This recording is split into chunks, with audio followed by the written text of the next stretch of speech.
What? What?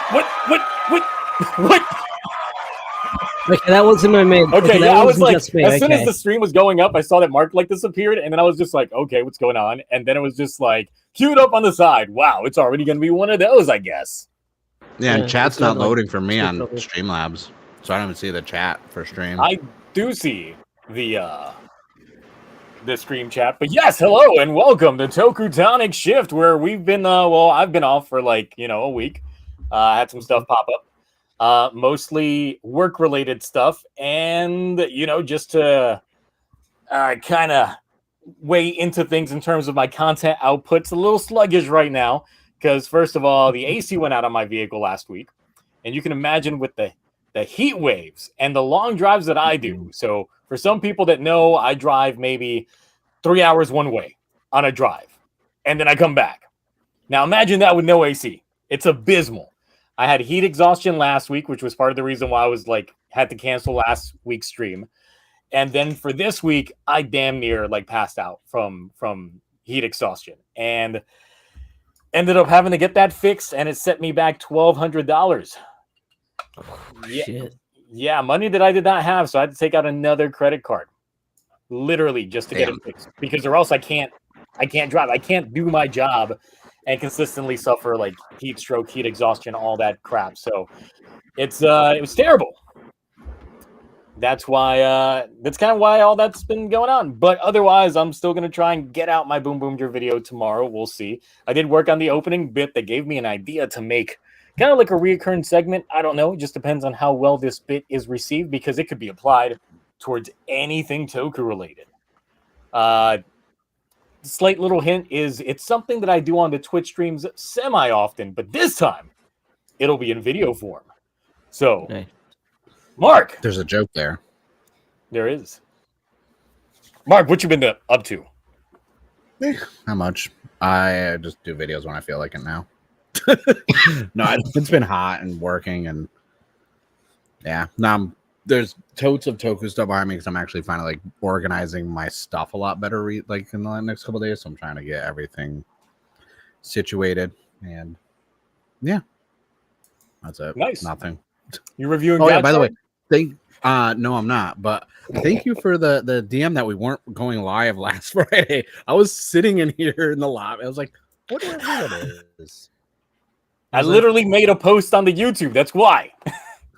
That stuff. Okay, I don't know if it's because I'm always on my phone checking YouTube and not really my computer, or I watch it on like my Xbox. Like I never see community posts even on my phone. They just never show up.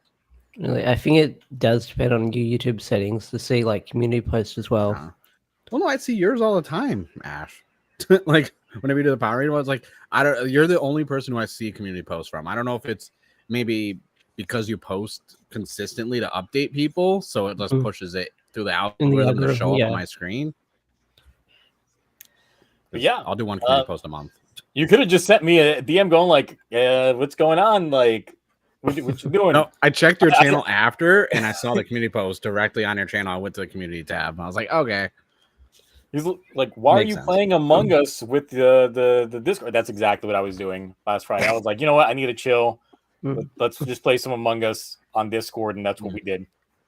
Meanwhile, I was at a convention. Switch that you're online. Yes, I saw this. Yes, you were. You were at a convention. How did that go?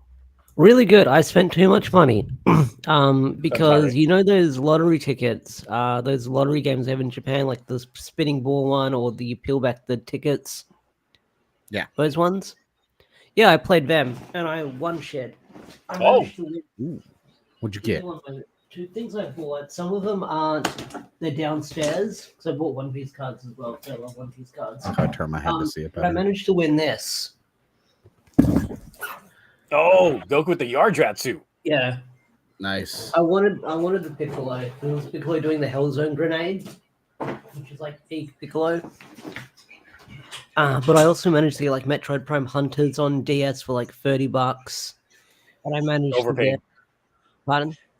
Overpaid. Yeah, Australian, yeah. I got this, Yu Yu Hakusho. And a bunch of other stuff. I won a bunch of gachapons as well from that lottery thing, and I managed to get Ultimate Gohan as well. Nice. Ultimate Gohan is best Gohan. Well, It like, is that's how he dropped them Vidal panties instantly. Was was during that season. That's right. I didn't get much this week. The only thing I got was this guy, obviously. Mine won't be here till next week. I'm so sad. Yeah, the thing that you and Cloudy's bitch ass isn't even here, got me like guilt tripped me into buying. Listen, it finally arrived. Right. Hey, listen. It wasn't a guilt trip. It was just like, hey, you should get it. Yeah, it's like I'm getting it. I'm getting 3. Yeah, I'm getting it too. I ain't got 1. Like, that's Cloudy. Cloudy's one who needs like 2 of everything, like Noah's Ark of Toku toys. Nah, so I had to like rearrange some stuff, and I'm still like in the midst of trying to rearrange some stuff in the background here, but it is behind Oregon on the wall already, so I already did mount it up. Nope. Oh, has a nice sheen to the gold on it. A much more yellowish of a gold than I thought, but it is a very nice, shiny gold to it. I don't know how I'm going to display it. Oh, man, I'd probably just stay in my closet.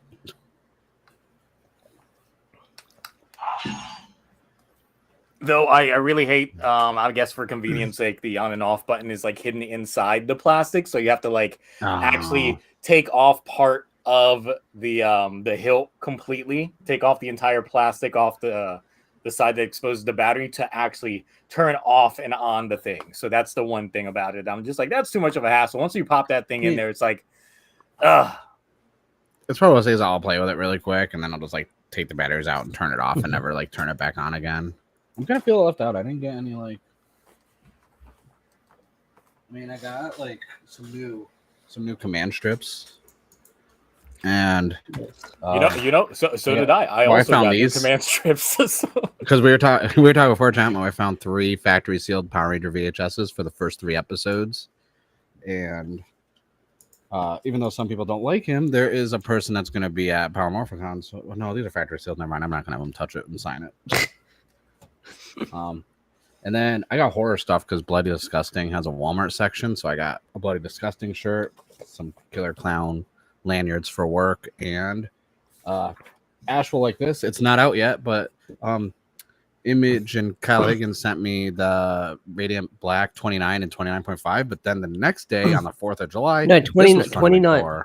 Okay, that one isn't at 29, 25, 29 and 29.5 are out now, except if you got the digital version of 29.5, it fucking doesn't load on Amazon. Yeah, it doesn't work on Comixology. If you go on Omnibus, it's fixed. But then they sent me the Across the Massiverse Volume 1, which is the first issue of all the Massiverse titles in one trade paperback. And that'll when be does coming out soon, and that's when does the collab come out for Massiverse? Like the annual. Yeah, with all of them. That's the regular. When is that? I think that's the FOC cutoff is this Monday, so I assume it's the end of this month or August. I don't know. They have Comic-Con stuff coming up. I mean, there's a lot of conventions. I'm gonna be tired. Yeah, Comic-Con, Power Morphicon, TwitchCon, Anime Expo is going on right now. Was already over. Like I thought it had already came and went. No, it's every 2 years. No. What's not every 2 years? Yeah, TwitchCon's in San Diego this year, and I may take the drive up to Anime Expo this weekend because they have Ultraman Arc there, and they have Ultraman Rising stuff and statues of like all the stuff from there on display and merch, and I'm like, oh. Have you guys watched Ultraman Rising yet? By the way, no, I've not. No. Look, the only movie that I've seen recently, and I don't regret it, is Doom Part 2. Because I came out loving that film, and I was like basking in the gospel of like everybody needs to watch this film. I just watched Quiet Place Day 1. That was actually really good. So, but speaking of Ultraman, Arc just ended its first episode, and I didn't notice until Mark pointed out because literally I was in here in the on the stream before we went live, obviously watching it, the Japanese one, only for Mark to tell me that there was a simulcast of the dub going on at the exact same time, obviously simulcast, with only like 2K subscribers. But not only was it playing the episode dubbed, but there was no ad breaks. There was none of the usual Subaraya, like, they're trying to advertise either stage shows or toys or anything like that. It literally just kept going. So for some folks out there, I'm just saying, if you're watching Ultraman Arc during these weekly lives, go check out the simulcast for the dub. Because I was in there in the chat with some other folks that were here watching it. It's good stuff. It is good stuff. And not only that, it did start a little bit later. It started like a minute and a half later than the Japanese one, but it ended before the Japanese one finished because, of course, it had no ads. So, yep. And honestly, watching it with the dub kind of left for a lot of memes that we had going in there. Mr. Coffee time out here, definitely gave us some meme glory. And I just gotta say, probably the most memorable thing, because I was a little bit like, okay, so we've got a pre-established Ultra in a sense because he's already an Ultra in this world, and you still don't know too much about Skip in general. It kind of just like throws you into the fray with this episode.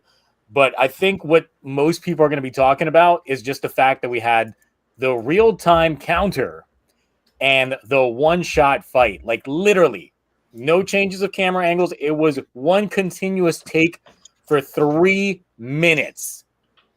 Boy, that if there's anything that's going to keep me engaged with this show, it's going to be these fights, because that was some peak choreography, and the fact that it was a continuous shot means that they had to have put in that work when it came to the choreography, the rehearsal time, just to get everything down packed and worked out right. Like, that was great. That was indeed like peak fighting. It was something that I think helps set it apart from other Ultra shows and just a lot of Tokus in general, because there's others like, the first Garo show that gave us a timer during the fights, but it wasn't one continuous shot. And that's what set this apart. Well, that and the camera cuts and the fact that they're on a miniature stage with the fake buildings and little cars, and they still did one cut. Like, when they cut to that weird garage and you saw Ultraman Arc fall, I'm like, there's still one shot. It's like, it's just to get an angle like that and camera cuts on a stage set is one thing, but to do it while you're filming kind of one cut of everything, I'm like, man, this is. They had to have made a specialized rig that they could literally pan and swivel the camera around to get the perfect shot for. Dude, it worked. They clearly storyboarded how the fight would go and how they needed to get their angles, and I wonder how many takes it took just to get it right. But given that it ran for 3 minutes continuous, I mean, doing resets and things like that, it probably took about half a day just to get that one perfect shot. And I made the joke, I was like, that one fight scene is better than anything we've seen in Gachard for quite some time. Continues to to hate for that, but I'm like, it's true. I was like, that's a memorable one-shot fight. That one meme from God, I forgot which show it was. Arrested Development, where it's like, there are dozens of us. That's how I feel. That's your typical Gotchard fan complaining. It's like, you can't stop us. There are dozens of us. Ash will probably get this reference being a wrestling fan. It's like when Hulk Hogan was doing the whole Hulkamaniacs and The Rock was doing the millions, and then Kane is in the hundreds of the Canaanites because they were true at one point. It's like they have millions of fans. He's like, I have hundreds of fans. It's like, yeah.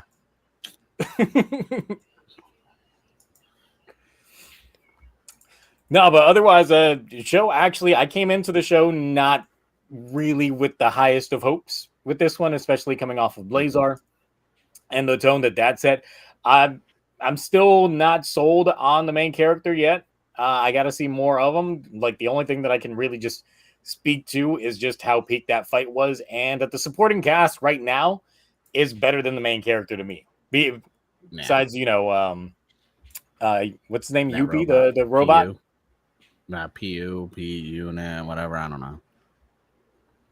It's like Weird ass U-bot and then robot. P-bot, you know, all that. Yeah. Then we I had will the say- brand new kaiju. Yes, brand new kaiju. That was listen, that's what the Blazar did perfectly that I liked. And we talked about it 2 weeks ago on stream. I was like, listen, I don't like the changer. I mean, I'm growing on me. I want a memorial edition of it, but I was like, I need good kaijus, and I hope there's some good memes. And they weren't short on memes in this episode. I was like, good. That's their wheelhouse. We got coffee time now. We can make fun of the robot a lot for reasons. But I was like, it was like, for those of you who don't know on stream, we were watching it in the back end lobby while it was airing. And there's a whole scene where he has like that weird pane of glass of energy, and he just swings around, starts punching her on the side. Zio, I kid you not, like the existential crisis on his face as he was laughing the second the punches started. I was like, yep, this is gonna be a good season. What got me was when he picked up the energy glass and just wailed on him. I was like, that's it. This is great. This is some peak shit right here. Then he split it in two and just stabbed him. I was like, oh, that's nasty. I love it. I love it. I think it's gonna be a fun, enjoyable season, especially because before it was tough to not multitask because we had to watch English subtitles and wait and almost 30 minutes after it aired on YouTube to get the dub. But now the fact that you saw me on screen, I was doing stuff, I could still hear, I could see it on the monitor. I was like, okay, I can do stuff while this is going on. And let's face it, the dub makes it more accessible. And once again, I will say this: Subaru is doing the Lord's work. They're doing more for not even just the West, just international Toku fans than Toei is doing at all. And Toei has more IPs, and Subaru is just like, oh yeah, I have Ultraman. Just more proof that Toei just doesn't. Well, they know what they're doing. They just don't want to put in the money into doing what Subaru is doing. But I'm just like, look, it'll pay off in dividends if they actually do it. And that's the thing. It's like, why not try it out? Just try it out with Gavv. Just do the first episode. Just try it. Just see how it goes. When they see it hit maybe 1 mil views in a day, maybe 2 days tops, they'll probably be like, there's something here, but we're not going to commit. And because of that, Toei really needs to renegotiate that contract with the TV companies that they've had for so long. That's what's holding it back. It is, but at the same time, it's from a Western release standpoint, the fact that, it's by a season base, so different studios and production companies and retailers can come in and be like, I want this season. So now we got to go through 5 or 6 different companies to get stuff on Blu-ray and DVD, whereas Subaru is like, oh, Mill Creek. There you go. Have at it. But yeah, Super Sentai was just Cleopatra. shout. Yeah. They never listen. I'm still the one who did the original video on how to get your replacement discs for Shin Ultraman. I still never got mine. Yeah, I was the one who freaking showed everyone in videos how to get their replacements, this and that. And I made sure I filled mine out before I recorded the video so that way I can get in before anyone else got it. Yet somehow I still haven't gotten mine. That's rough. Yeah, I imported the Canadian one though with the steelbook or whatever because it looks so much better anyways. I think there's a good Australian version out there somewhere. Yeah, you guys got a good set releasing too, it. I believe. The UK and Australia were everything's better box art than what Cleopatra gave us. We don't have Mill Creek here, but I wouldn't mind getting it. I think some of these Japanese TV channels and things like that need to understand that it's just maybe streaming is just another outlet for them to still be able to get their revenue dollars from, because it's a lot of American TV channels were slow to realize the entire thing because of course the whole cable is dying aspect, but a lot of these shows that I would watch before I cut cable and things like that, even some stuff that I can technically get for free via over-the-air antenna, they started putting a lot of their bits and stuff like that from their shows from that night even before they air on TV. I watch a lot of Late Night with Seth Meyers and things like that, and they'll drop his opening segments 4 hours before the episode even comes to air, and I'm like, that's crazy. Yeah, so they just have to kind of get with the times in a sense, because honestly when it comes to streaming platforms, YouTube is the number one. Like, not even counting things like Netflix or things like that. Everything's on YouTube.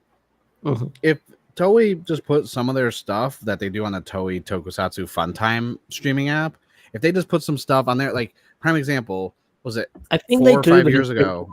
I think they do, but it's region locked. Yeah. Well, here's what New Japan Pro Wrestling did, to go back to wrestling. About 5-6 years ago, they just had their own New Japan Wrestling World app where you can, watch their like Wrestle Kingdom and all their stuff on this app. Then, because thanks to Chris Jericho and a few other US wrestlers going over to New Japan at the time, right before AEW started, they actually released an English version of that app. And you could either watch it with English subtitles during the matches, or they had this one company like AX or whatever. They had English commentators that would commentate over and this and that. And it's like, okay. And they saw a huge spike of almost, I think, 250,000 signups in the first 2 days. And mind you, it's not a free app. When you sign up, you have to pay a subscription service. So it's like, that's crazy that you can sit there and be like, within a span of 48 hours, this Japanese company just got 250,000 US fans to sign up at like $8 or $9 a month. I was like, okay, you basically just printed out like $250,000 cash right there. And Toei could do the same thing, because if it's an English version of their Tokusatsu Funtime app, I don't think that conflicts with their TV station deals, because it's their app. So I was like, hey, that's the easy turnaround. Like, because I'm starving for some Toku releases in the US that's not Ultraman. Yeah, Jam Cal in the chat said the Toei Tokusatsu channel is just sitting. Do something good. And I just decided to go on there. Their last video was a year ago. And it was the Shin Masked Rider trailer. Oh, okay. So they why haven't done anything since. Advertising stuff for because like all the spin-off and side stuff is on there. I thought like the Abyssal Sisters stuff, all that stuff I thought was on the Funtime. Well, in terms of the one that's like the Toei Tokusatsu World Official, the one that like was with the English. Yeah. Because the last proper release that they had on there was the Gavv movie a year ago, and that was it. I swear. And I think that was to celebrate like a milestone. Yeah, it was. Whoever's in charge over there doesn't know what they're doing. They need I don't think anyone's in charge over there. Director. I don't think anyone's over charge over there. They open up their like Google YouTube page and like, oh shit, better do something. In terms of actual episodes, it was Revice episode 1 and 2 a year ago. There was once again. Like, there's so much stuff. Like, if it was me, hypothetically, I would just take that Toei Tokusatsu Funtime app. I would do an international version. I would literally put a $7, like a $6.99 starting price tag on it. And then I would literally just put all the stage shows subbed on there. I would start putting all the specials like Revice Legacy Veil. I'd put all the stuff, and then I would have one of the things where it's like, okay, after X amount of time, kind of like the CW app or Hulu.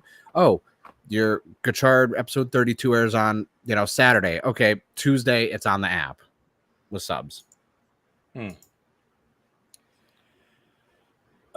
Yeah, this is it gets frustrating the more and more that like we've been doing this for over a year now, and the conversation topic doesn't change, and it's just because well, hopefully they fix it at some point in time. Fair back, but we'll see once they do, because honestly, it's like nothing could help these shows more than just broader outreach.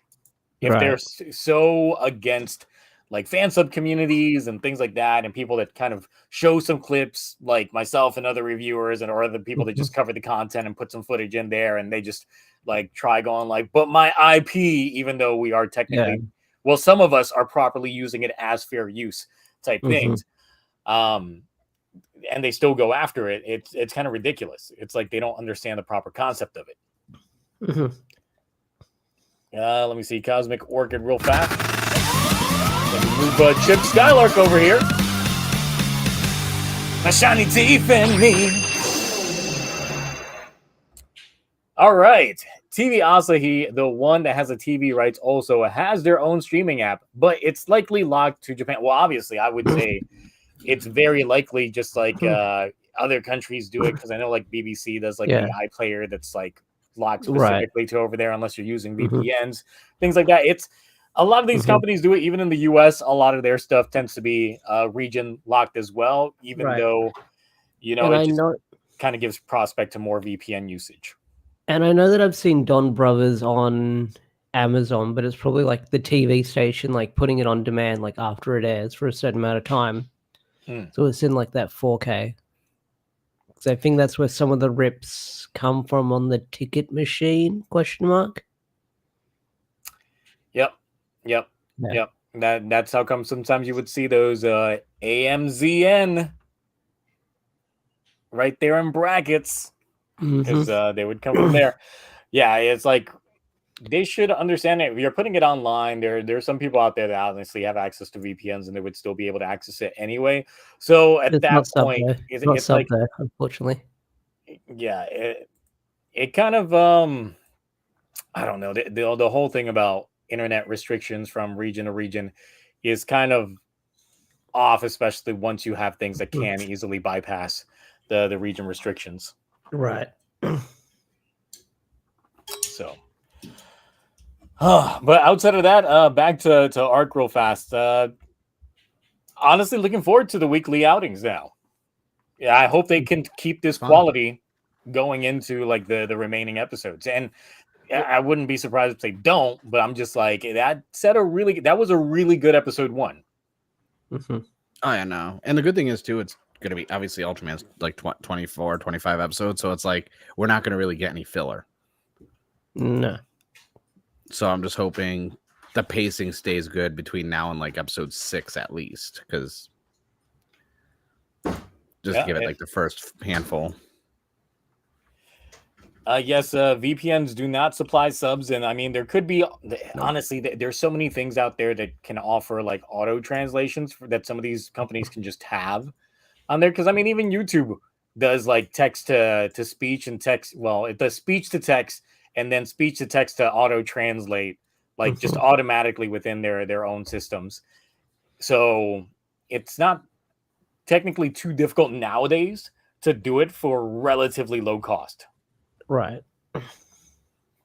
So once again, it's really up to the companies to really do it. Because even Yeah. then, if I am using my VPN to access something that is region specific in Japan, if it's not something that's airing live, but something that has already aired, then I could usually do the auto translate on YouTube itself, and it would give me like a pretty decent machine translation of what's being shown on the screen. Versus something like when I do like the live press conferences and things like that, since that is being simulcasted, usually the subs that YouTube generates are not going to be as good as something that's been in the background of their system for a while. Mhm. Because sometimes it won't even translate at all.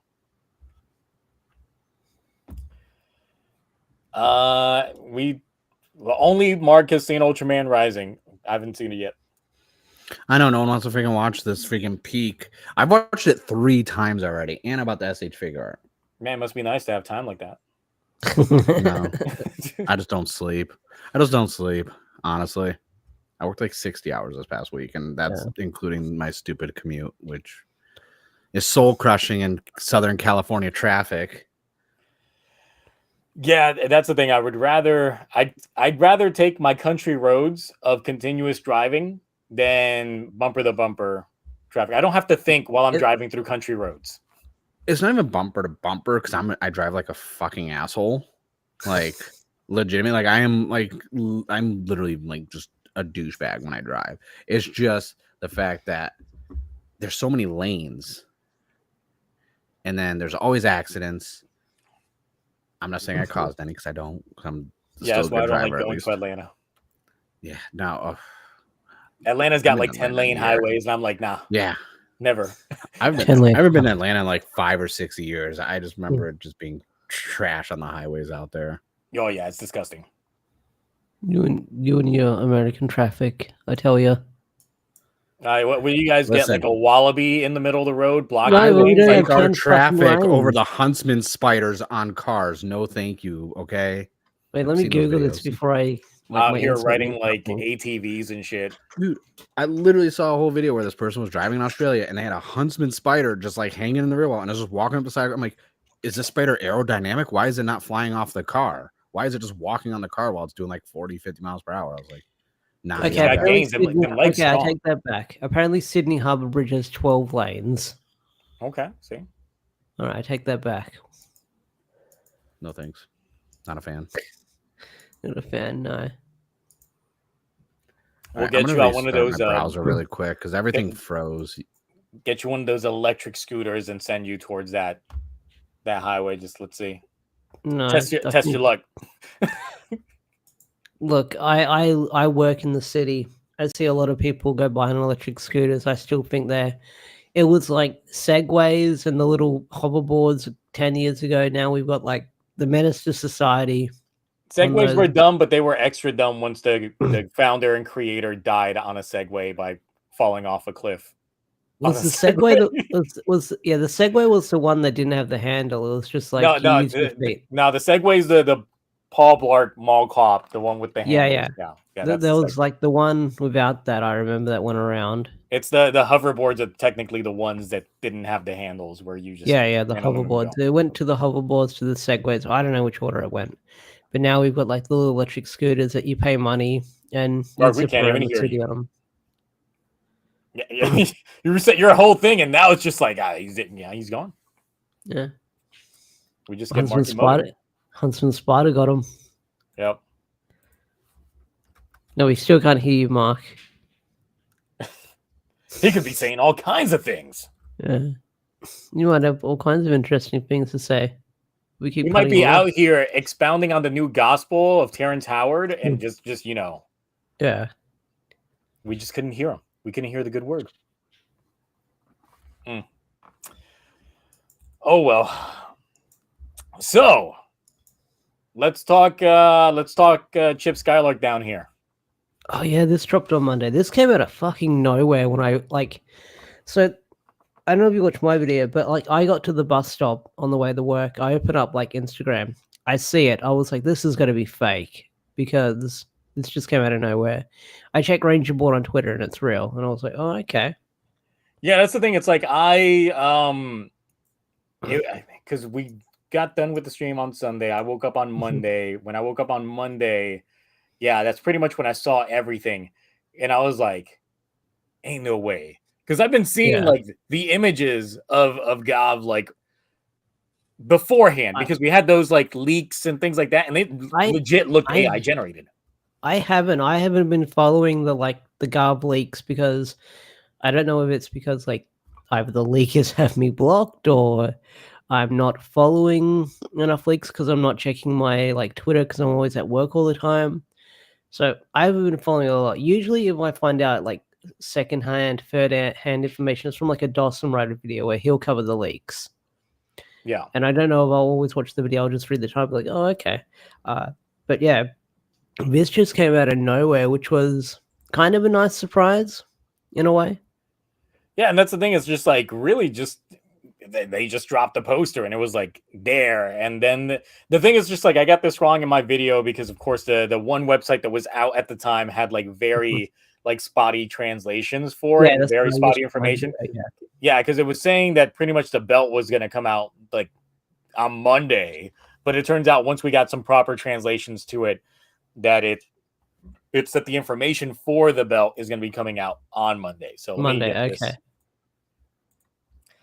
So boy, don't you look silly? Yeah, and that's the thing. It's like the first time I saw this, I was just like, I hate this design so much. Like it because that's the thing. It's like I've been seeing pretty much sketches of this, like the very Vaseline covered images of the set leaks from the Gotchard film coming out. And I'm just like, this looks AI generated. This can't be real. And then we get the poster and it turns out, yes, it's real. And it's very awkward in terms of that aspect, but we got it. And then after a while, besides realizing all the teeth out there, because before seeing everything that everyone else was sending to me, I'm like, this is teeth. Yeah, I didn't piece it together like with the headpiece design and like the chest design that they're like act like they're shaped like teeth. I should have put that together. Yeah, that was yeah, because thinking back, yeah, it was Sunday night. Because Sunday night before my my stream, I'd taken a nap, and then once I woke up, like this was all over the space. And then while looking at it, I'm just like, that's teeth. That is teeth that I'm looking at. Mark, speak. You have the floor. His computer literally just finished rebooting. No, my computer, like, yeah, I'm still letting stuff like finish, and Yeah, so everyone's attributing, like, now everyone's seeing the teeth everywhere. Like, apparently the helmet looks like pretty much a tooth with the roots exposed. Yeah, there's a diagram on Twitter that I saw that explained it. Yeah, and then the thing is, it's like the suit is very back to basics looking at it. Just because it's not as heavy in terms of the armor plating as what we've gotten more recently. Especially with like the stylized bodysuit that we would get with some of these more recent shows as well. And pretty much the same suit that I used for Mr. Chip Skylark down there was from this poster here. It's awkwardly angled, but yeah, you know, it gives us a much better shot of it all. Yeah. But it is very, very basic. It's like early Heisei, literally just knee pads, boots, and then chest armor. That's it. That's it. Yeah. Not a lot of money was spent making this thing. But generally, I'm just like, okay, it is a very simplistic design. I still can't get over all the teeth that I'm looking at, but you know, it'll grow on me. Maybe we'll see. I think My it thing looks okay. is the belt. The belt is like the biggest thing that I was not expecting to look the way that it does. I don't like it. I'll have to see it in motion. Like, I think it looks cool, interesting from a stationary standpoint, but I just want to see what it does, like in the show when they do the Toei videos. Like the second I saw the driver, I'm like, I have no interest in buying this. I don't. It's weird. I don't know. I talked about my video. I said it looks like a hybrid of like the two yokais from Yokai Watch. There's one that's like a brick wall, and another one that's like a meditating dude. And I was like, this looks like a combination of two yokais, and it just stands out too much with the rest of the color scheme of the suit, and it's just red. And I kept going through like a bunch of different like yokais, demons, and things like that in my head, because the second I saw it, I'm just like, this is triggering like some innate memories in me that I just can't put my finger on before I actually start hitting record on this video. So I'm just gonna put in other names in here of other things that I know about that this looks very similar to. But because of that, I started getting a lot more ghost vibes in terms of like possibly a spiritual aspect when it comes to all these, especially looking at Popping Gummy here, and it literally looks like there's a spirit inside of the things. So we could get a ghost redo, and maybe a season that maybe people will like. We'll see. But yeah, the driver's not really doing it for me, but we'll see once we get it in motion. But I might still get it later on down the line for completionist sake, just to say that I've got, you know, a good bulk of the drivers, because even then there's drivers that I own now that back when the shows were airing, I was like, I'm not going to buy this. Like the gamer driver, back when I was watching Exit, I was like, I'm never going to buy this. I hate this thing. Then I got it. Fours. I got that DX, and I was just like, man, Fours is mid. Still bought it. I hate this thing. I hate this thing so much. I got all my drivers behind me because I'm organizing my shit. You got the Sengoku though? Actually, it's in the tote below this one, but I do have the one you just mentioned. There we go. And then the two-side driver that I didn't need to buy, but I bought. Even more.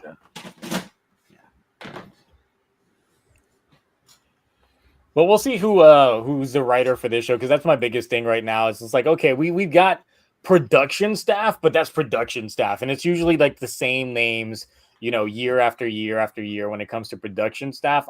I care more about the creative team, behind this? Who is the head writer? Like all that stuff. Yeah. Before I can start fundamentally properly judging the show. Because even then, it's like there's shows in which I can dislike the suits, but still find the shows to be absolutely great, depending on how it's written.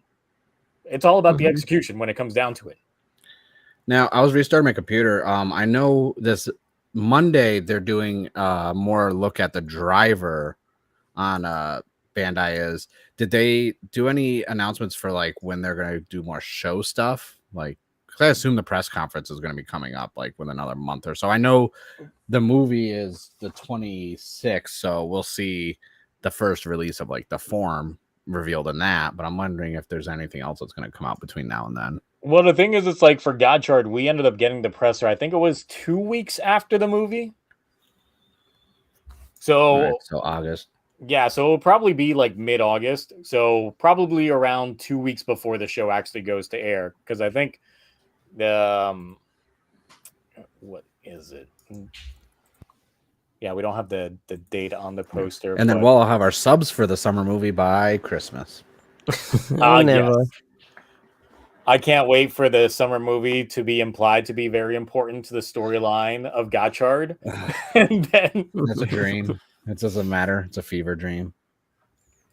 That'd be my biggest disappointment yet again on that stuff. We did actually get some new Chemi cards because they're out here. They got to have the cross promos already. Son of a bitch. Yep. so we already done. Yep.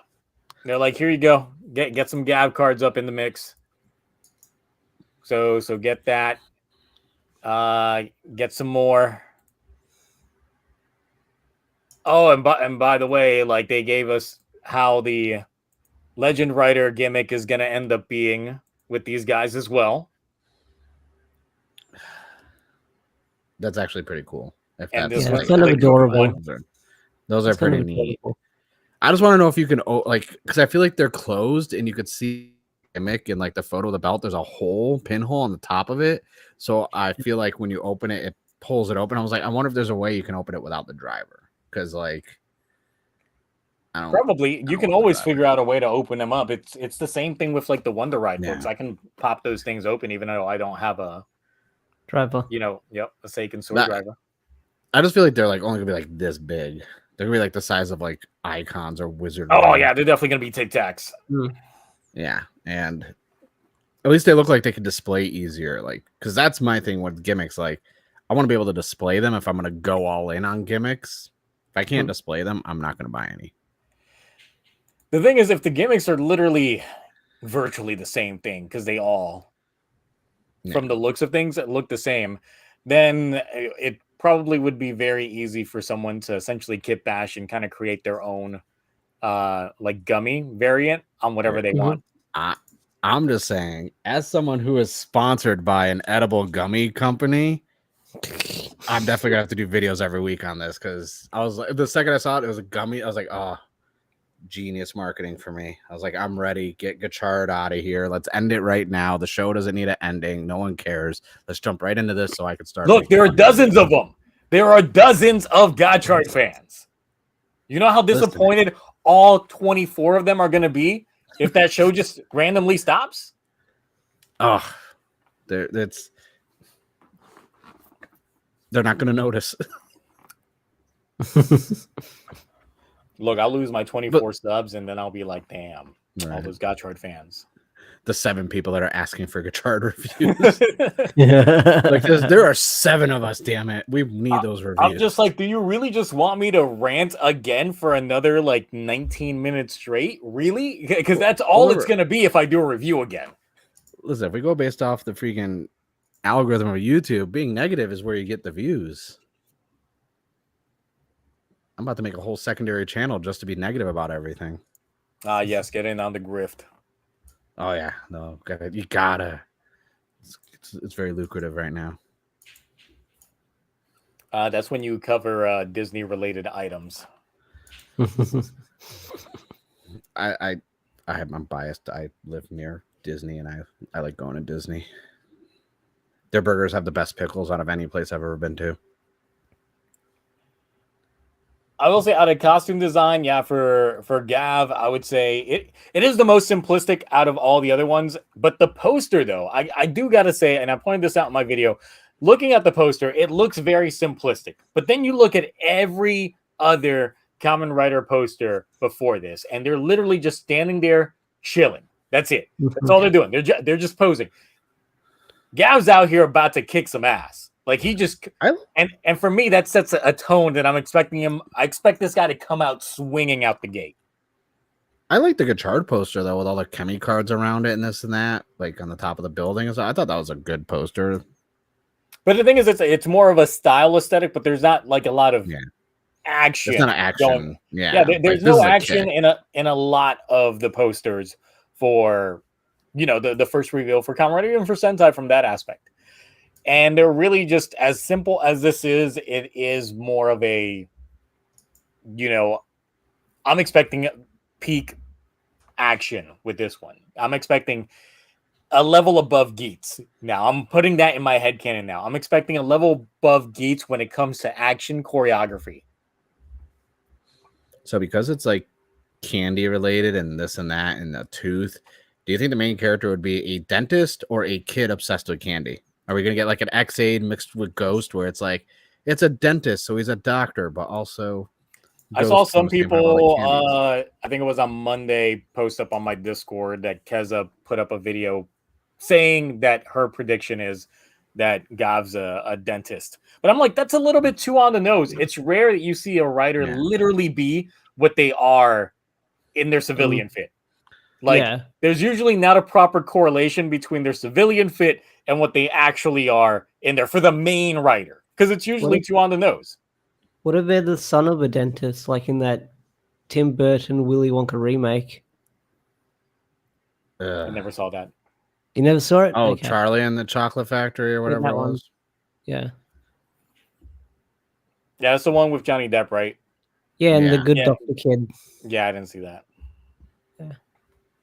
It shows my age, even though I grew up with like the original. Yeah. So I don't know. There was a synopsis I saw. I don't know if this was real or not. I was trying to remember what it said, but someone had posted up something about apparently the main character's mother got ate by gummies, and his mother essentially became the belt. Okay. Until you said the second part, I was thinking Attack of the Killer Tomatoes, where gummy candies are just no, and I'm just like, oh my god, it's Reiwa to a T. We've got ourselves our parental issues, because it wouldn't be Reiwa without parental issues. Yeah. Really quick, Omega said something that does actually could say it could be on the nose if it was a dentist, because Toma in Saber was technically an author. But was he a good author? Yeah, but what about Saber? Like the look in itself, like true, scream that he was a writer. Well, there's books technically. I mean, but when you look at the Wonder Ride books, if you were looking at just the gimmick in itself on that initial like reveal poster, would you have thought that's a book? I mean, he did have the fedora, so he had that Starbucks take your laptop into the store, and I've seen many people like him at coffee shops near my office. And then when you look at the original concept for Saber, technically the original concept for Saber was going to be a complete 180 from what we actually got on the show. So I would say that Saber is a little bit of an outlier. Concept. Once again, go based on that. That's why Saber is an outlier, because it is what it wasn't meant to originally be. Listen, the fact that we're never going to get the original concept of Saber ever hurts my soul, because that concept and everything that came out from that book, I was like, we need that. Give us that with no production hiccups and no quarantine, and so like give me that show, because that show would work perfectly. It's like when you look at Revice, who would have thought that, people might have thought that Iki was an exorcist. Nah, he works at a spa. Okay. What about Ace? He's got to be pro gamer. Nah, he's lived for 2,000 years, forever reincarnating. And and that's it. And Gachard is a person. When you look at the concept of Gachard, it doesn't really scream alchemy, but then of course, then you get the whole alchemist aspect being thrown afterwards. Because people were like, gacha and cards, it's going to be like card capturing type thing. And sure, that was a minuscule portion of it, but the entire thing was that he was an alchemist. That show. So I'm like, I don't think that he could be a dentist. Of course, I could be completely wrong in that one, and they decide to go too on the nose. But I'm just like, there is a lot of, spiritual components that I feel with this. So I'm just like, if we could get like a proper warrior monk type thing, like we get like a young 20-something that does like some nice kung fu and shit, be down for that. I need proper martial arts.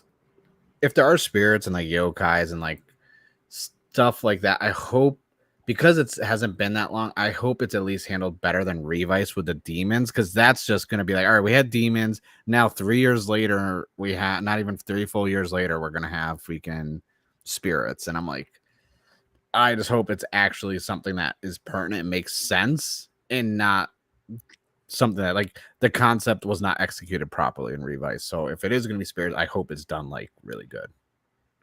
And you know what? This would be a season which I'm like, you know what? This would be perfect for a carryover character.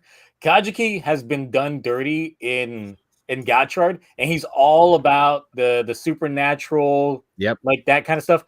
Like, let Kajiki be a carryover character. Just throw him into Gavv as like a supporting character. Hell, make Kajiki be like, look, this is what happens after 2 years of him being in martial arts school.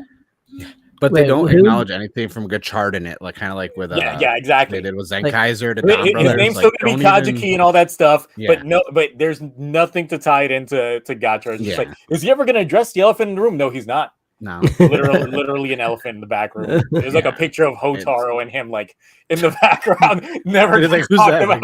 No, they're gonna put a Chemi card over Hotaro's face so you can't see who it is. The fact that they didn't do any special episodes for him and like cryptids and stuff is like a tragedy, because he was such an entertaining character. Or what if Butler's just in Gavu instead? Just Yep. It's Butler. It's Butler kicking ass like Kodama from Garo. Because that was a peak Butler design and just kicked ass. Mark Musashi, one of the best stunt / actors in general in Toku back in the mid 2000s. I'd be okay with that. So let me see what else I got over here from this. I don't know, as much as possible, so we can just like delay talking about Gachard. We don't have to talk about Gachard. We can talk about the font. We could talk about the font for the logo. We could talk about each individual piece of glass on the poster. Look, my thing is, when I saw him breaking the glass, I'm just like, maybe he's breaking the fourth wall. And Gav's like a Deadpool-like character that literally speaks to the audience a lot. So, wait, really quick, with the name, is it Gavv, Gavu, or Gavu? Technically, katakana is Gavu. Yeah, it's Gavu. And that's the thing. It's like, that's the reason why I would pronounce it like Gavu. But until I hear it properly spoken, it's like I always hover between Gavu and Gavv, because it really just depends on how they end up pronouncing it. But based off of like the text itself, it should be Gavu. But sometimes that U is a silent U or not a U that lingers. Yeah, on. that's why I even said I'm gonna wait until this Monday, because I know it's gonna say it when they're doing the driver stuff. Because I actually had a few people, when I put out my video on Monday, try to correct me that I'm pronouncing Gavv wrong. Same. Yeah. And it's just like, I got those comments. It's like I'm pronouncing it the way the katakana is. It's Gavu. Yeah. So I even said in the video, I was like, there's 4 ways I could say this. I won't know until we get a press conference or the video where they go over the driver, which, by the way, I don't like that it's not called the driver. It's a Henshin Belt Gavu. And I'm like, yep. You're not going to call the driver? Like, you're just gonna, like, they're really going back to Heisei 1 vibes. Yeah. Look, if this is literally a Heisei 1 style rider made in Reiwa, I'm already invested.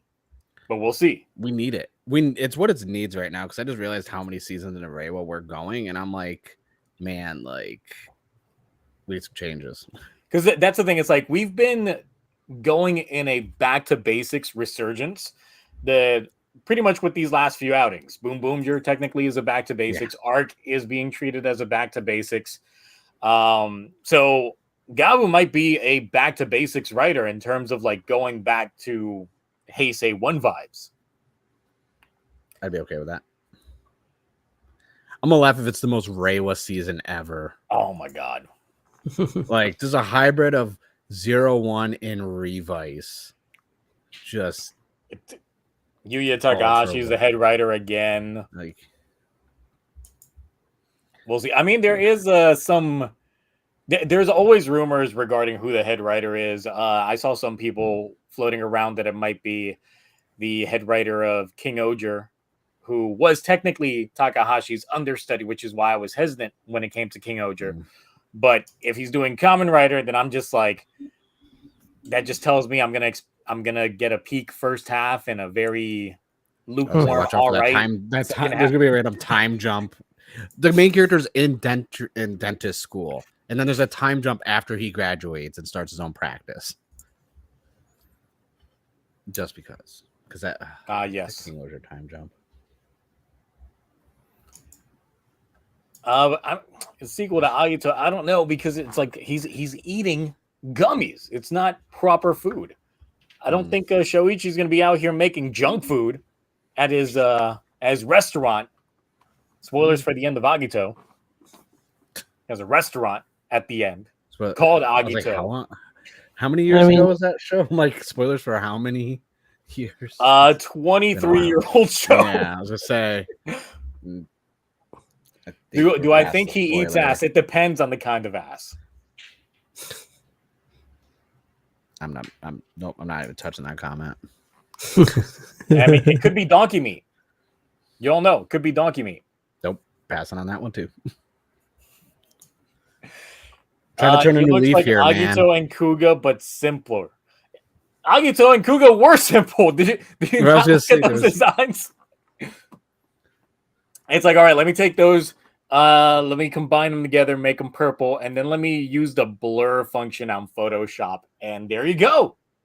Have we had since Hibiki anyone with like a purple hue shade for the main rider since then?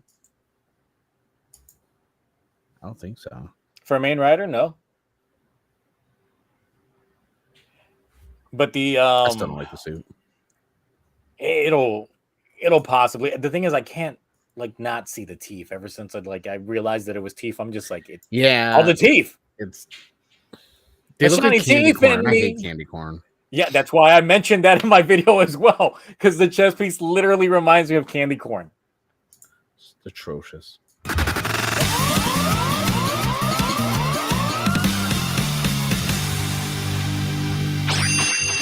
The Straggler for $5 saying, I can't wait for his secondary rider, Kamen Rider Slav, with his Adidas jumpsuit. Jumpsuit driver.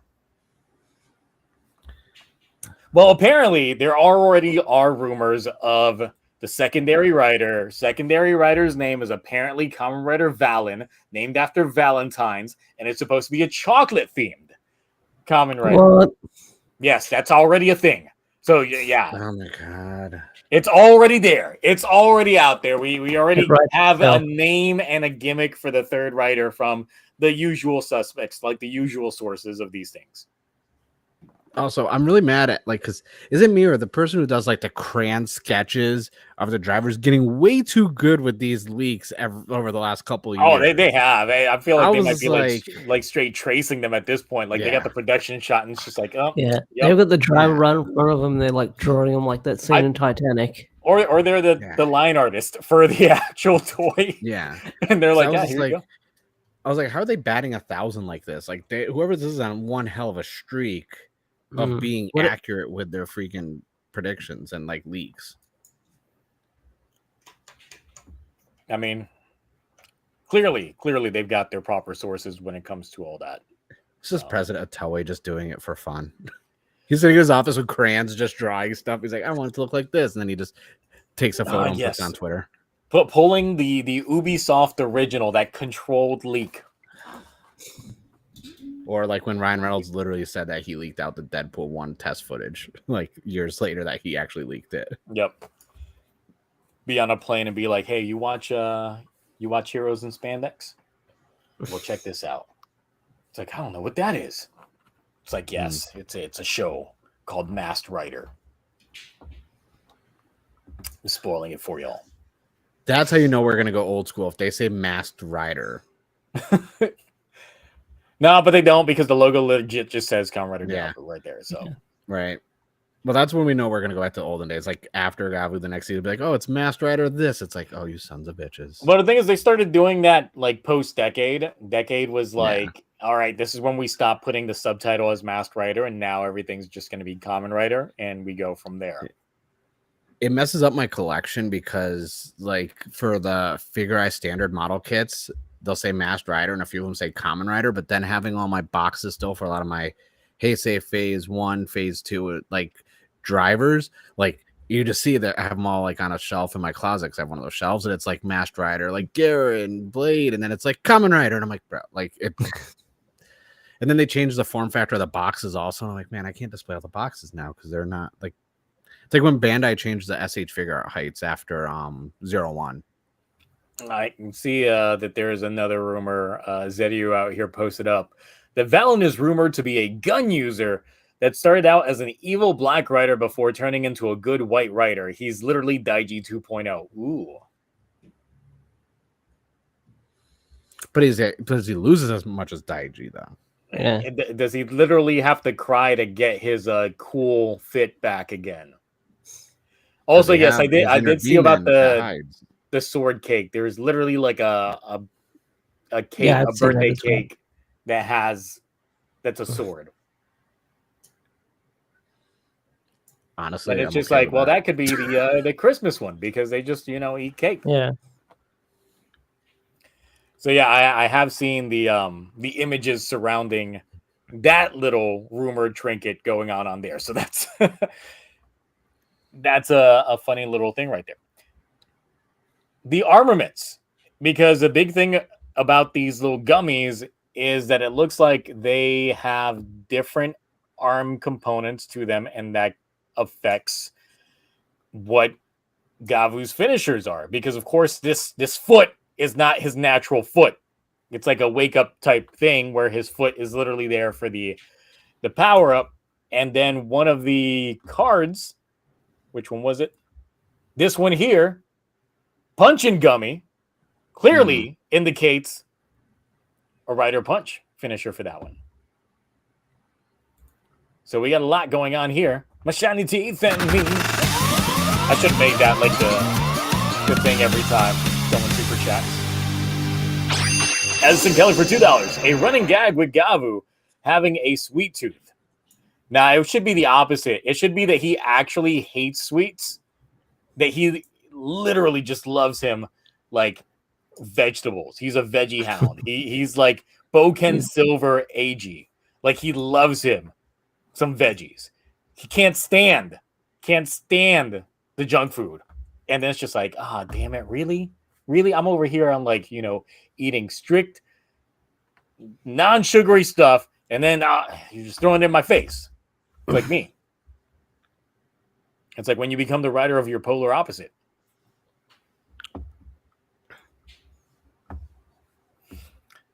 Gavu got diabetes.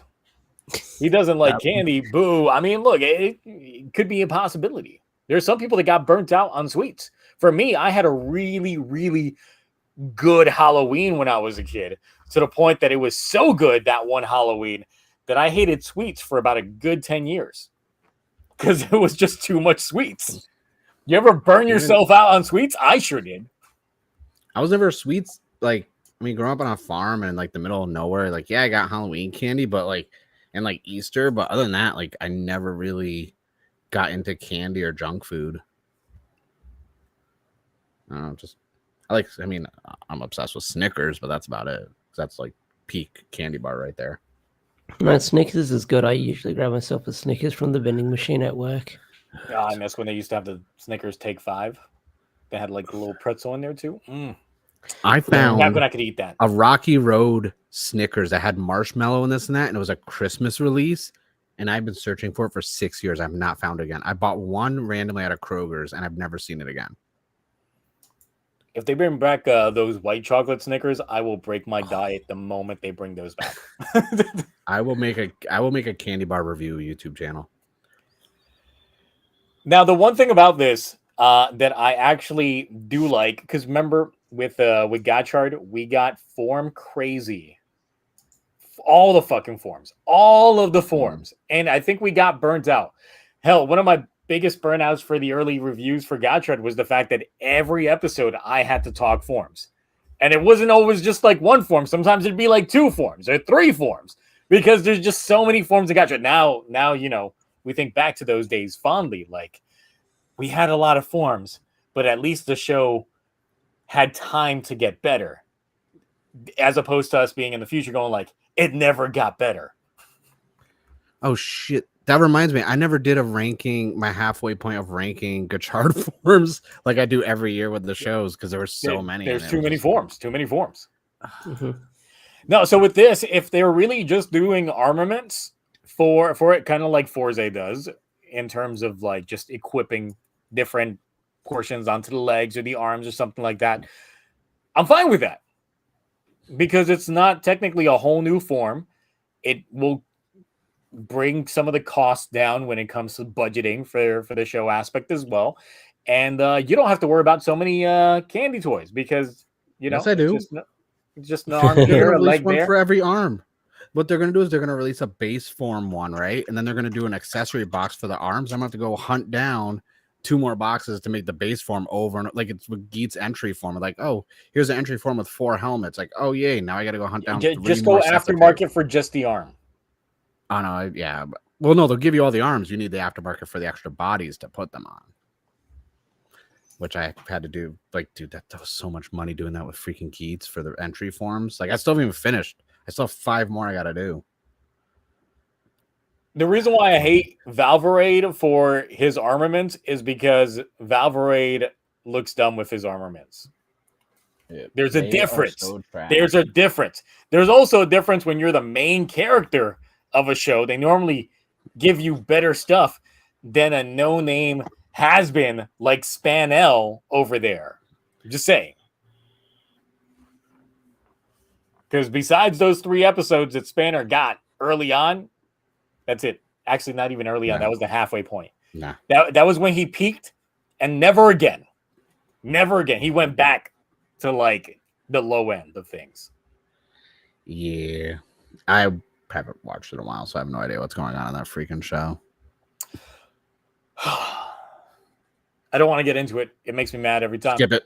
There's always skip something. It. Just skip it. There's always every make the time executive decision. Every time that there's a new episode, there's always something that retroactively like makes me go, why wasn't XYZ introduced back when there was proper portions to seed planted? Can we just talk about the fact that out of everyone, I was kind of the most positive and gassed up on this show, and I stopped, and yet you were always like cautious, and yet you're the only one who's still watching it? Because I gotta keep the Twitch community happy. I suffered through it. Yeah. And the thing is, it's like, since it's the first thing we watch during the Twitch streams, I'm still like sober watching it. So I get extra mad. It's not like when I'm watching Power Ranger Samurai, where I'm already like several drinks in and just ready to like throw Jaden out the fucking window. Go on. I because you didn't do. We weren't here last week. So how are you finding Power Ranger Samurai? Fuck that show. Fuck that show so much. So Georgia Power Rangers, one of my coworkers found my YouTube channel, and he was like, dude, you will talk about like Japanese Power Rangers. I'm like, yeah, Super Sentai. He's like, so like you talk about Mighty Morphin in some of my older videos, and he's like, so was that the one you watched as a kid? I'm like, yeah, because I'm 30 fucking 8. And he's like, yeah, I remember watching Power Rangers when I was a kid. I'm like, and I asked the supervisor, like, oh, what's the earliest one you watched when you were a kid? He's like, oh yeah, Ninja Storm. And I was like, thanks, your child. You instantly did that meme of what was it? Matt Damon turning slowly into I was there. I was like, I feel like I'm old enough to be your biological father. Like, I was like, son. Dade. Our melanin didn't match, so we decided it was or like impossible. But yeah, no, I just thought it was funny because like he was watching. And I was like, yeah, he's like, you watched all the seasons, right? I'm like, nope, I've never seen Ninja Storm or any of those ones. Nope, that at a certain point. Yep. But yeah, I no, checked out after Lost Galaxy. Power Ranger Samurai. So I started in not the way that they aired it in the US, which was like 3, and then like they went back and did 1 and 2. I did 1, 2, and then 3, and then we watched 4 and 5 this past weekend because I was out trying to get that BoonBoomger video done, so that took forever. But yeah, a lot of rage, especially that 3rd episode, because I was completely confused on why Jaden pulled out a disc that he should not have and used the lightning abilities before he should have in a scene that had no need to even have it whatsoever.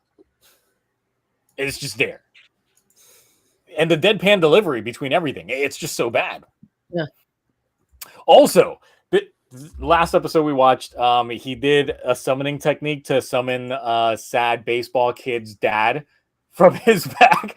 And why was that a thing? Why did they do that? Why would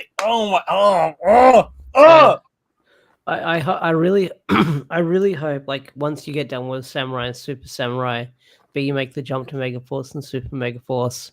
Like I really hope. Those aren't as bad as everyone says they are. Because like I watched Mega Force, Super Mega Force during the quarantine, and I was like, everyone said these are like the worst seasons ever made. I was like, well, maybe it's because I didn't watch anything post Lost Galaxy besides like Dino Thunder. And I was like, this isn't that bad of a show. It's not great. It's better than what surprised me? The Wall. Big Bad Beetleborgs, because I was in here scared of Big Bad Beetleborgs because it's a show that mentally I blocked out of my mind. And while watching it, I'm just like, this is some funny ass shit. At least all the stuff that happens in the haunted house. Only really the haunted house shit. Anything that happens outside of the mansion is ass. But it should have literally just been. It should have just been like a month. No, because I still can't get over the fact that they legally have an 8-year-old girl working the checkout counter at a comic book different shop. Times in the 90s. Different time. Yeah. Okay. Like I was 8 working on a farm for unpaid labor. Like that's different. That's a farm. No one sees you on the regular. Oh, they did. They had regular employees there too. I was just free labor. Just wait till you get to Metallics, Beetleborg Metallics. Then I'm like, okay, let's see how you feel now. I don't want to. Because we'll have to suffer through a B Fighter Kabuto first. So, are you going to do Mystic Knights after?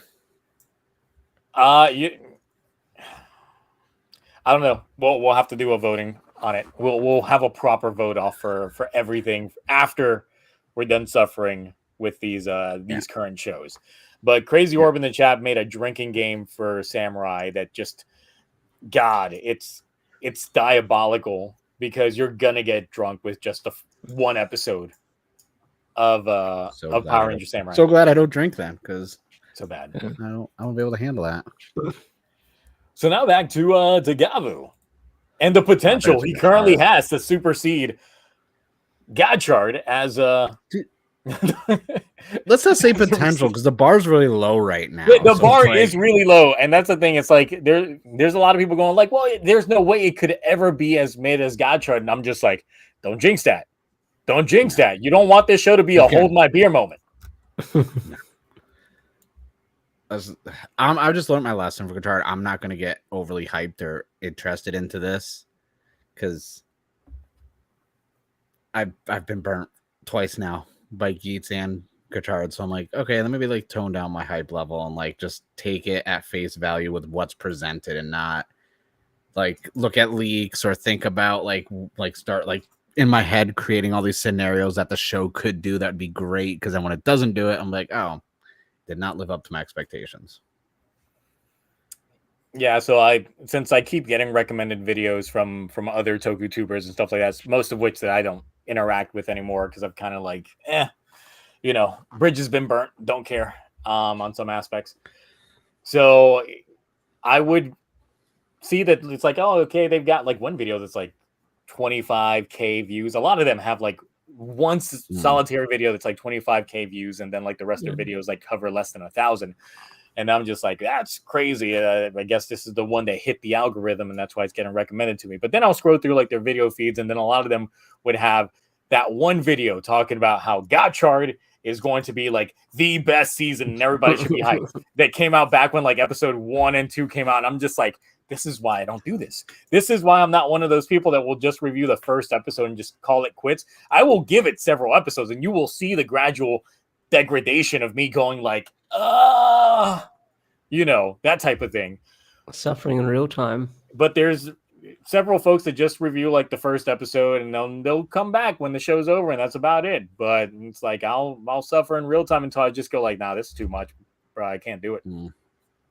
But so many people, definitely a lot of people were optimistic on Gotchard when it first came out. And I was just like, you know, the negative Nancy in the group just going like, I don't know, man, kind of cautious when it comes to this. It's like they're revealing a lot of stuff way too early. We already got a second form in the box of the driver already before the show's even out. And then lo and behold, because we got a new form pretty much every other week. That's the reason. Well, actually every week.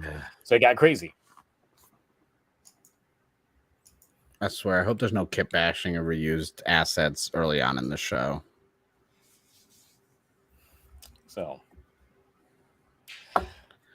we'll see on that front. But here's hoping that Gavv is actually pretty good. I'm hoping to be proven wrong in my pessimism, because I'm like, honestly, there's been a reoccurring theme with a lot of these shows these last few years, and that's what's led to me being a little bit more pessimistic on these shows.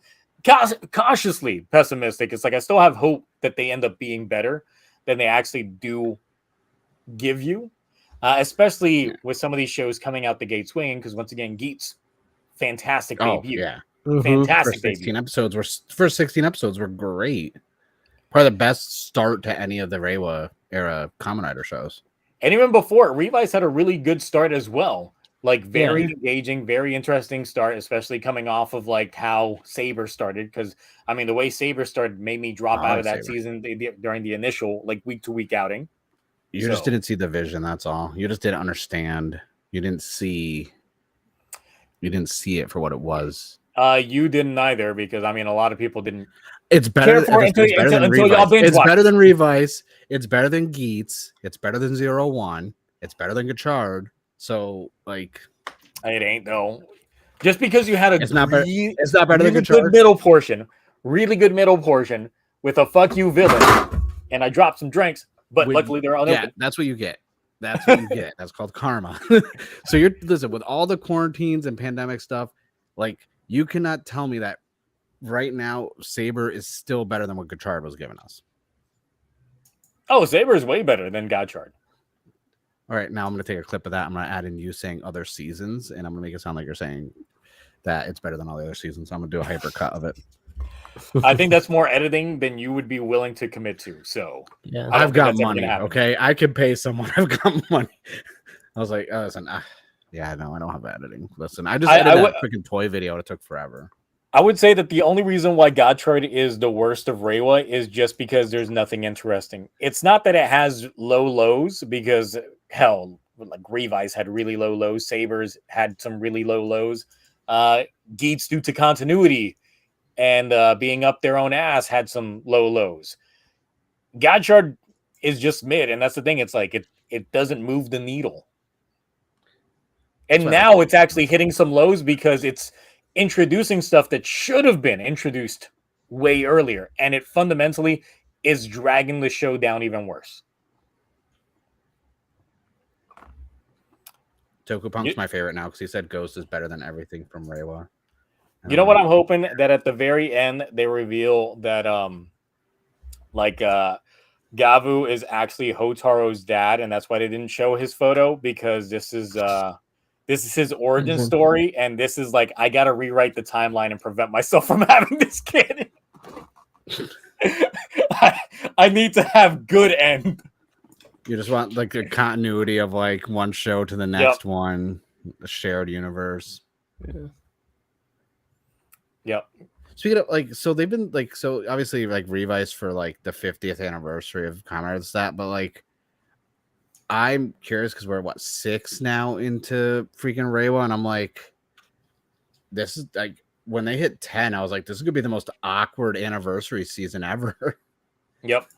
Like, now the thing is, it's like for some folks, because I mean, technically by Toku standards, we're crotchety old men complaining about, you know, guys in spandex shows. But we got to remember that there are younger people that are watching this as like their first exposure to a lot of these shows. So they're going to think on these very fondly in comparison, because it would be all that they've known, or would have been like their first introductory one. There's a lot of folks, even if the show ends up being very mid or very lackluster, that just because it's their first season of something, they're still going to think very fondly of it, and you can't take that away from them. Oh no, I tell everyone constantly, like, I'm not the target. I'm 38. I'm not the target demographic for any of this stuff. But you are the so target my opinion for the CSMs. Listen, I am. But I was like, my opinion realistically has no weight. It's just my opinion of it. Like, I like Gavv, like Gachard, I'm sure there's a bunch of kids that are like eating that shit up. Like, this is a great show. This is so much fun. Yeah, but I'm an adult, so my taste is different. So like, yeah, I'm not gonna like it. But at the end of the day, I'm like, this is not made for me. If I enjoy it, I enjoy it. If I don't enjoy it, then I just don't watch it. And I'm not gonna lose. But like Gachard, I'm just mad because I'm still buying the cards because, you know, I had to finish what I start, and I don't need more cards coming out because I gotta buy more stuff. And I gotta explain it to my wife why I'm buying boxes of cards. That goes back to a grasshopper theme. It's Gachard. Gachard is a grasshopper theme. One. Yes. It's literally Grasshopper and Train. And even before that, 01. And Grasshopper. Reiwa's done Grasshopper. We gotten it. We gotten it in Reiwa. And to be fair, like, I think 01 might have panned out completely different in the second half had it not been for COVID-19. I just keep thinking of that pastor. Yeah. Or we could just do a cricket instead of a grasshopper. We haven't had a cricket themed yet. Or go for proper locust, like some scarabs. Yeah. I know it's supposed to be a tooth on the helmet, but the more I look at this Chemi card, I'm still adamant in my video where I'm like, if I had to pick the animal, it's a kangaroo. I see it, especially with the in the mouth. Well, the thing is, they always use kangaroos, like from a candy standpoint. When the Hyper Battle came out, like 01, his form was a kangaroo. They didn't do a special saber form for any of the Hyper Battle stuff or any of that stuff. Like, but for Revice, it was a kangaroo, and he had like the boxing glove. And I'm like, they always do the kangaroo usually during, like, you know, the Hyper Battle stuff, and especially for the Sotos that come with the magazine. And I'm instantly, and I even pulled the Soto out during my video and I edited it out because it was too long of a video. And I was like, yeah, this helmet shape and the design and the form factor, it looks like a kangaroo to me. Yeah, and the thing is, when I was first looking at a lot of the things for Gavv, I was thinking like rabbit vibes as well for similar aesthetics. Obviously, the protrusions from the head definitely look very animalistic in that sense. So I was like, oh, maybe it is something like a rabbit or something with elongated ears or something like that. Oh yeah, Mega, you are right. The Saber one was a comic book design. I completely forgot about that because that was a long time ago. Different times, different era. No, not the 01. I'm saying Saber's Hyper Battle wasn't a kangaroo. It was actually like a comic book. So his side skirt stuff is all comic book panels and everything. And it has like the old school 50s Action Comics like lettering for the words on it. You know, I think the 01 comic is much more enjoyable than Gachard. No, it's not. No, it's not. You take that back. Because at least with the raging of it, it finds itself to be more entertaining than Gachard. No, it does not. I need to be swirling a glass of wine, but I'm just holding a Truly instead. What is that? What is that line from Stranger Things? Friends don't lie. Yeah, don't lie. Don't say things. I mean, I didn't read anything past the first fucking issue, so of course I don't fucking know. I have all the issues. I have all the issues and all the covers for them. Trust me, sir. It's trash. it's the downside of being a completionist. I was like, I should have. I really The wish I Kuga manga with bad machine translations is better than watching Gotcha. Yes, it is. But at least the manga's been better with its quality control, and we're now 6 volumes in, and 7 I think is coming out next month. All right, Mark, pick Or this month. Gotcha or Black Sun. Oh, you son of a bitch! Or That's it. I'd rather watch Gotcha, honestly. I'd rather watch Gotcha. I'd rather watch Sun. Gotcha. I'd go Black Sun. At least Black Sun's only 10 episodes long, so The It's beginning been a of year and a episode half, I 10. haven't made it. Look, the beginning of episode 10 of Black Sun is better than the entirety of Gotcha. I'm just saying, I still haven't gotten more than like 4 episode into that. Like, I'm never gonna watch the show. And people keep asking me, "Oh, you can watch it in Discord." I'm like, no, I couldn't get into it. I was bored. Too many production issues that are glaring on screen with the suit breaking, and you're like, "What? Yeah. You guys can't call cut and fix it real quick?"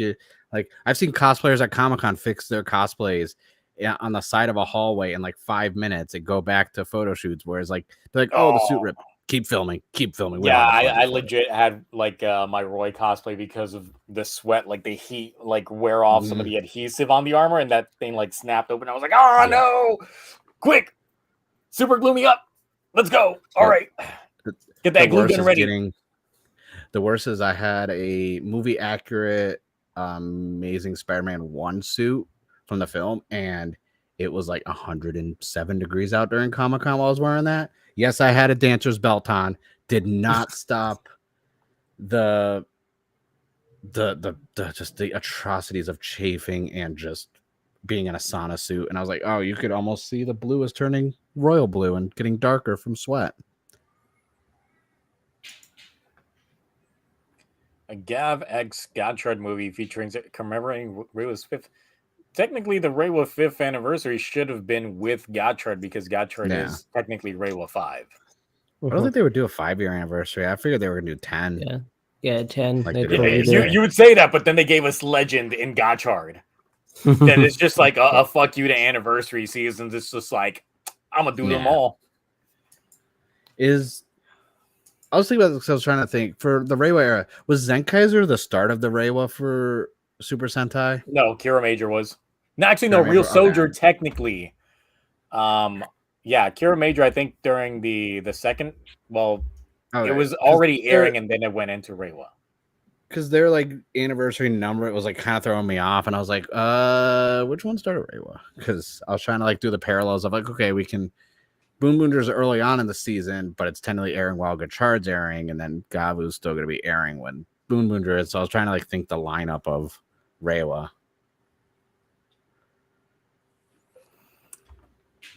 Shin Kamen Rider movie, but make a new. Oh, you missed the stream 2 weeks ago because they are technically taking the Shin Kamen Rider movie and making it into an episodic thing and reshooting some new footage just to make the episode structure flow a little more. There's also some footage floating around, at least some still photos of Ichimonji's actor with longer hair with the Kamen Rider 2+1 helmet floating around. So maybe now, Zia, do you think because it's going to be done a series, we're going to get maybe longer scenes and new scenes with our favorite character from that whole entire film? I do feel that each of the shocker augments are going to get dedicated episodes, and I do hope that each episode is about like 40 minutes in length. Let's go. Because if that's the case, boy. If we get a Scorpion episode, Mint. 2-hour streams talking about that one episode. 2 2-hour streams talking about it. Just We'll have 4 hours live. Just a live reaction, and it's just you. Like, why are Mark and Zero so quiet with their cameras off? It's like, shh. Yep. Don't worry about it. It's like not even realizing that we're live. We'll pull a DSP moment. It's just like, oh god, just no, I don't want to do that on stream. I think the new one's the XQC one, but I was going to say the iShow Speed one where he's like thinking over Chica. I don't know if you know. I'm curious about that show. when it comes out as a show, because I think Shin Kamen Rider is still a great film, but I was like, ooh, we're gonna get like a director's cut of it. I was like, I do think that would alleviate a lot of the complaints that people had talking about the pacing issues of it. But the thing is, it's like I felt that the movie was the pacing. If you went into it expecting Kill Bill, which I did, I expected something like Kill Bill. That's exactly what I got. I got Kamen Rider Kill Bill. Mhm. I just think from a standpoint, if you look at all the Shin films, like this one had, like, I think Shin Ultraman's pacing was probably the worst out of all the Shin films, but I still like Shin Ultraman a lot because it's so visually appealing, and you know, I got to see it in theaters twice, and it was just really good. But I get how people were complaining about the pacing for Shin Kamen Rider, but I was like, but it's like when you realize it's segmented out, like that's how it's supposed to be. It was intentional. It wasn't bad editing. So yeah, I think a series for Shin Kamen Rider is technically the right decision, and maybe it might spur enough like hype that we could get a sequel to it, and even if it is like a higher production TV series continuation of it. Yeah. Oh, that reminds me. Next week, I'll be able to when I have everything set up, I'll be able to show off my ugly Robo. Oh, you're getting the Shin Universe Robo in. My gross. Yeah, I forgot that was a my thing. gross, ugly Robo. Oh, it's gonna be so atrocious. I'm gonna throw up on it on stream. You gotta make a video on that. Oh, I am. I'm like, it's And so actually ugly. put I don't it want to out play with you and anymore. actually- Just drop it in the trash. You gotta make a video and actually put it out. I want to see that on camera. I usually am pretty good with like the higher end expensive merch making videos for, because I know a lot of people aren't going to drop the money on like the ugly Robo. Same with like the Disney driver. No one, or the Imagination belt. Like besides me and Zio, I don't know anyone else who bought that belt. Everybody talks that they want it, and then I'm like, why don't you? Yeah. Like everybody was out here like hyping the gimmick train because the aesthetics. It's still on the ground. Oh, those things are. It's still I know. on the ground. I can't get it to. I gotta find the adapters for my Daiza so I can put it on display because mine's. I put it back in. Look, the as soon box, as I got the Pfizer, I was like, "You're leaving the Daiza." There it is. Yeah. But no, like usually I'll do videos for higher end stuff, like anything premium Bandai. That's like because I know a lot of people don't buy a lot of that stuff, and a lot of people are on the fence because, like, let's face it, the videos you get officially from Bandai are going to hype up everything like you need it, and it's perfect. It's not until you see one of us actually in person unboxing and being like, there's a paint chip on it.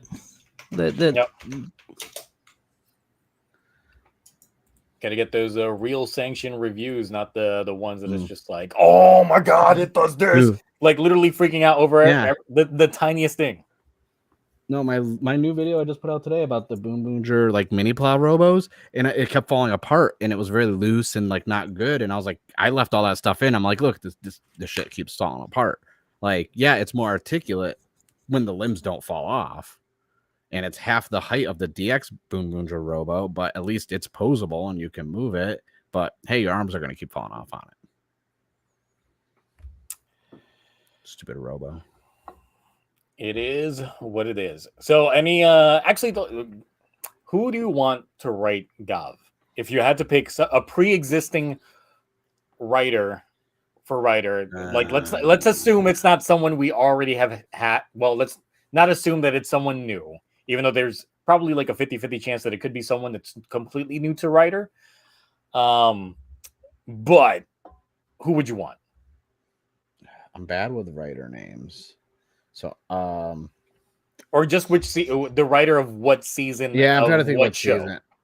Honestly, like, if it's gonna be like gummies and it's supposed to be like this with, like, you know, teeth, like, I feel like it can't take itself too seriously of a show, so it has to be a little like out there. So I'd have to go with like whoever wrote O's or like Ghost. I mean, obviously, I want whoever wrote Blade. Blade. Well, whoever wrote Ghost was the same guy that wrote Saber, so you know a lot of people are going to be. Then yes, he needs a redemption to get a full directed and written. You know how many people are going to jump ship if they see that it's the same head writer for Ghost and Saber? Because let's face it, he didn't get a fair shake when it came to Saber. Pandemic rewrites, this and that. But let's face it, that original concept sounded good. Ghost. Yes, listen. I got nothing. I can't defend that. Okay, there were some issues, glaring issues. I like the suit and the jingle and the gimmicks. That's my favorite part of Ghost. And the first couple episodes until everything reset and he had to collect them. I'm like, no, that's bullshit. Like you had X amount of days, and now you got a timer reset. Like that's Thank you, Comics. Trio of Deep Sin, prime example. Okay, I thought it was all right. Good. See, this is look, y'all overhyped Trio of Deep Sin, and I'm like, I'm sorry. I didn't. Okay, y'all did. That production, the filming, the production value, the acting. That you can't tell me that wasn't like some good quality. It's all right. Typical Don Brothers fan. It's all right. Wait, I'm a Don Brothers fan too. Never mind. Wait. I mean, for me, my pipe dream would be not, Toshiki Inoue writing this, but I'm just like, we got to get Akiko. We got to get his daughter out here. Like, she wrote some of the best episodes of Gotchard. I was going to say, she did some good ones. She did the Shinobi specials, which everyone found to be, like, hilarious. If you want a good combination of, like, hilarity thrown in there. The thing is, it's just like, if I do want proper martial arts based, going into this, then I'm just like, I need a very old school like writer in this bitch that could actually like do some of these fights justice, and the fights between, because I want really good villains if the fight choreography is going to be good, because I need some reoccurring villains that can throw down hands and it's not just monster of the week type shit. Because honestly, I think some of the best aspects of Die Ranger is obviously the fight choreography between, the generals, between the Rangers themselves. And that's the best. I love Die Ranger so much. But out of everyone chat suggesting stuff, I think Kamen Rider Cosmic had the best one where he said Forze's writer. Because I'm like, yeah, Forze. Like, I love Forze. S tier. So I'm like, Forze's writer should have been the one that wrote Gotchard. Yeah. You need, because like, they balanced the school and everything perfectly, whereas it was such a like throwaway thing for Gotchard. Yeah, because that's why my ancient / last video of Gotchard, and I was just throwing writers out there that could have been picked instead of the ones that we got. He was one of them, because I'm just like, honestly, he probably could have done Gotchard much better, did a better balance and act of everything going on, and made it just work. But for Gavv, I'm not sure though. Forza's writer has done a lot of anime, so it could be a double-edged sword, because I don't quite feel that writers for anime can cook the same for a live action show, especially one that kind of changes week to week, and you got to crank out scripts. It's not a long very term. periodically. Because when you write anime, of course, you write the entire show at that time. You got to write it all out, and then it goes to storyboard. Then it goes into actual animation and all that stuff. So all that stuff's done like 2 years in advance before. This is My Hero, because they're still milking that shit. It's finally ending next month. I'm so happy. That's like 420 plus freaking chapters. I'm like, y'all really planned out this many chapters? Nah, you milked it and you just kept writing. So some anime and show writers, I'm like, So would you be opposed to a new writer who hasn't done any anime or Toku stuff before, but may have done other genres and other forms of media for writing? Yes, I would be fine with that, because I don't think an anime writer could be heavily prepared for writing a live action show. Now the thing is, we're technically getting that now with BoonBoomger, because the head writer for that show technically did nothing but anime.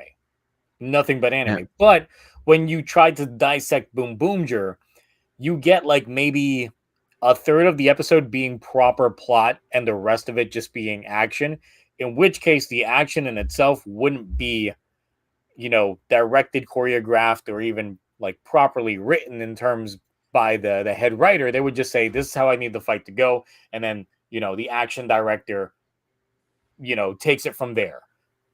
Now, what about what if someone from like great manga and anime, like the creator of like My Dress Up Darling or Don't Toy Miss Nagatoro or Ozaki. Like, what if we get some of those nice Nasty Man manga? So if we get something like that, it's got to be for like one of those Amazon produced shows, or Garo, or they come out with. Well, the thing is, Garo usually kind of follows the Ultraman formula, where they've already written, shot, produced everything before it even goes to air.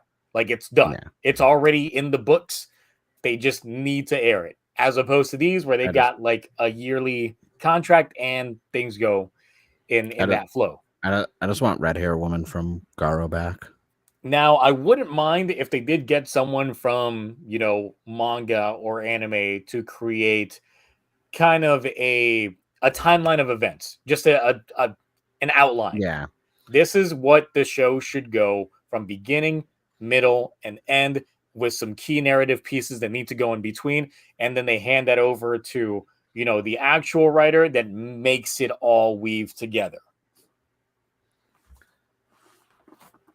Kind of like George Lucas when he gave his drafts to Disney for them to write the sequel. Until he tells us exactly what the sequel trilogy was going to be, I'm just going to assume he did just vague plot points. He went over it completely in details because like several years ago. Oh, shit, I got to look some stuff up then because I read so much stuff from the EU, like post. Like this was like 2017, 2018 that we got like a lot of those details. I have to look that up when I'm stoned later on tonight. So a lot of midi-chlorians and technically the world with it. Essentially, God, what's that movie that was with the? I think it was like the white blood cell. It was like a Disney film. I think Chris Rock was the voice actor for. Oh, Osmosis Jones? Yes. Yeah, so very similar to that. So essentially it's a universe within a universe. So we get to see how the force actually works. So oh my God, really a little tiny Yoda in someone's bloodstream, like just walking like that kind of shit. He walks inside the freaking bloodstream. That's essentially how he was trying to dive into it, was literally how they affect the entire universe. And this is like a universe within its universe. He's going into the microverse of it all. Comics did say the Guyver writer. You know what? Guyver, so underrated. Like, I would be okay if we, I just want more Guyver stuff, honestly. So as we're shopping and sending me photos of we're trying to see for Gavv, who would be your pipe dream writer for this show? Like, who is the person that could creatively write this show, since we don't know who the head writer is? I don't know my writer. Well, even if you don't know like writers, just who wrote what show? Like, you could say like the writer of O's, or like the writer of this Sentai or whatnot. Just give that ballpark out there. Let's get Inoue back on writer. I think he can do all this crazy shit. I think they need to drop a couple of bags of not money, but a couple of bags of the good stuff to be able to get them in there. But I was in the ballpark of his daughter, because I'm like, his daughter needs to get out there.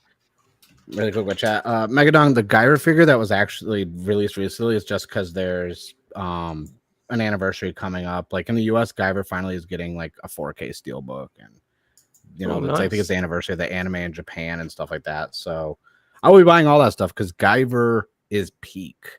Guyver will shit on 90% of Toku stuff, like easily, both anime and live action. Even though it's Mark Hamill with his weird mustache.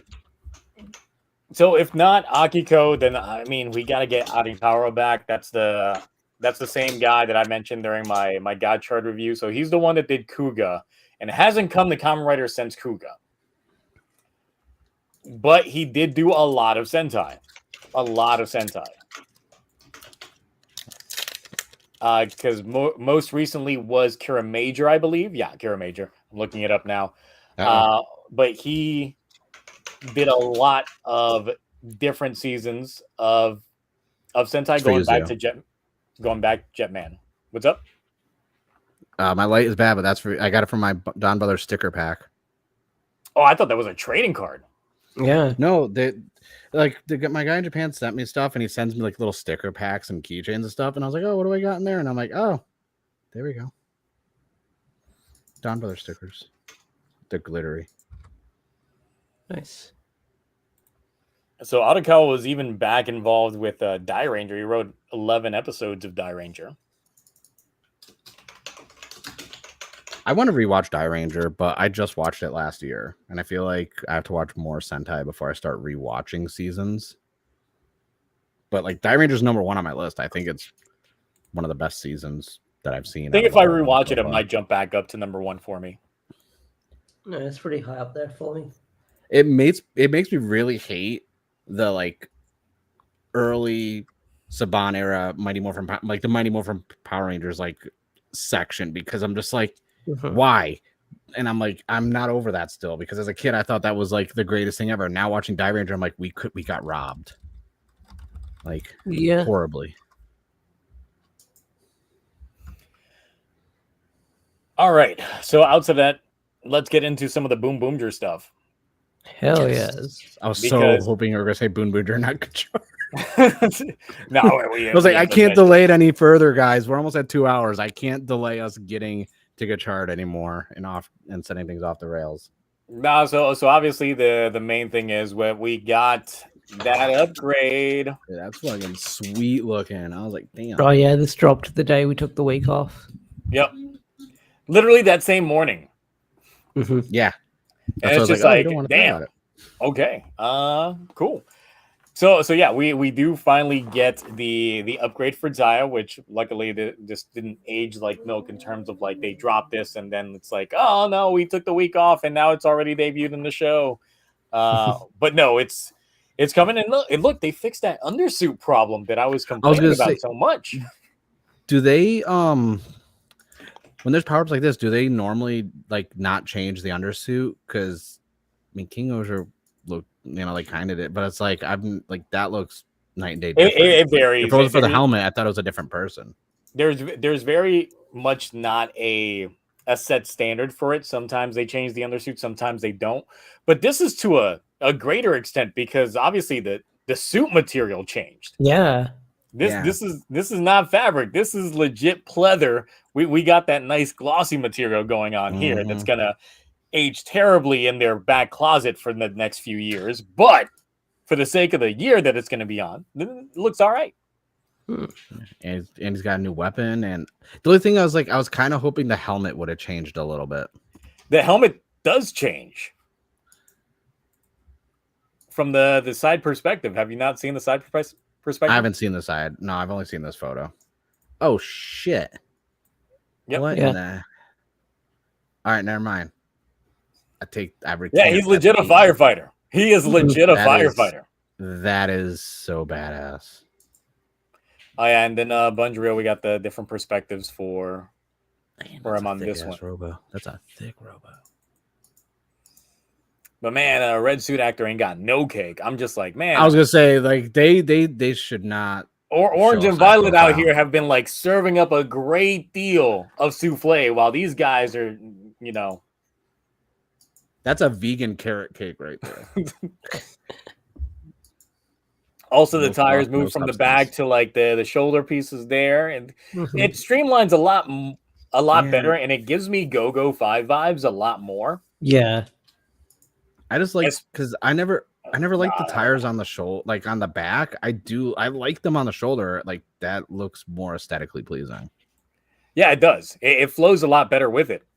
I wouldn't mind if the others ended up getting a design similar to this, since there is rumors out there that there might be a group power-up for everyone else later on down the line as well, which is something that I've been waiting for a long-ass time.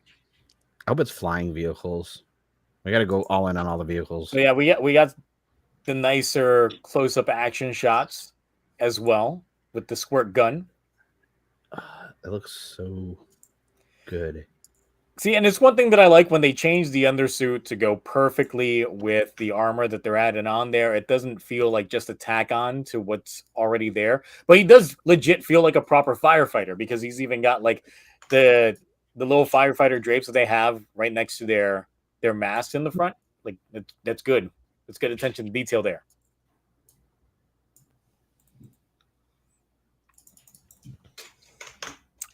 Only thing I don't like is obviously the little pull thing on the gun because it does make it seem very toyetic. But hey, I mean, you gotta sell toys. Listen, if they made that as an actual like water squirt gun, it would sell. I'd buy one if it was 1-1 scale. BunRed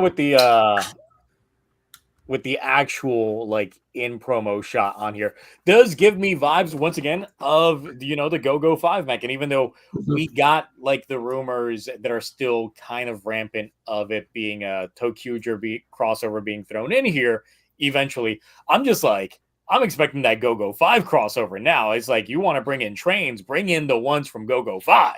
Yeah. Because this right here is looking way too similar to what we got. Let's see that mecha, that robo transform again so I can giggle very immaturely. So yeah, I think from the indications of this, the reasoning behind this transformation is that apparently it was Taya's dream, like his childhood dream, to be a firefighter. You know, that stereotypical is like, what do you want to be when you grow up? I want to be an astronaut. I want to be a cowboy. I want to be an astronaut cowboy. Well, I want to be a firefighter. I want to be a firefighter race car driver. Yep.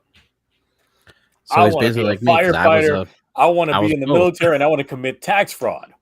And then make some. I didn't join the military or commit tax fraud. But I was a firefighter, and I did race in the Northeast League for like 2 years. But no tax fraud that anyone knows about. Okay. At least no one knows about it. That's good. No. We also got the bag shot on here, so we get that nice backpack work on here as well.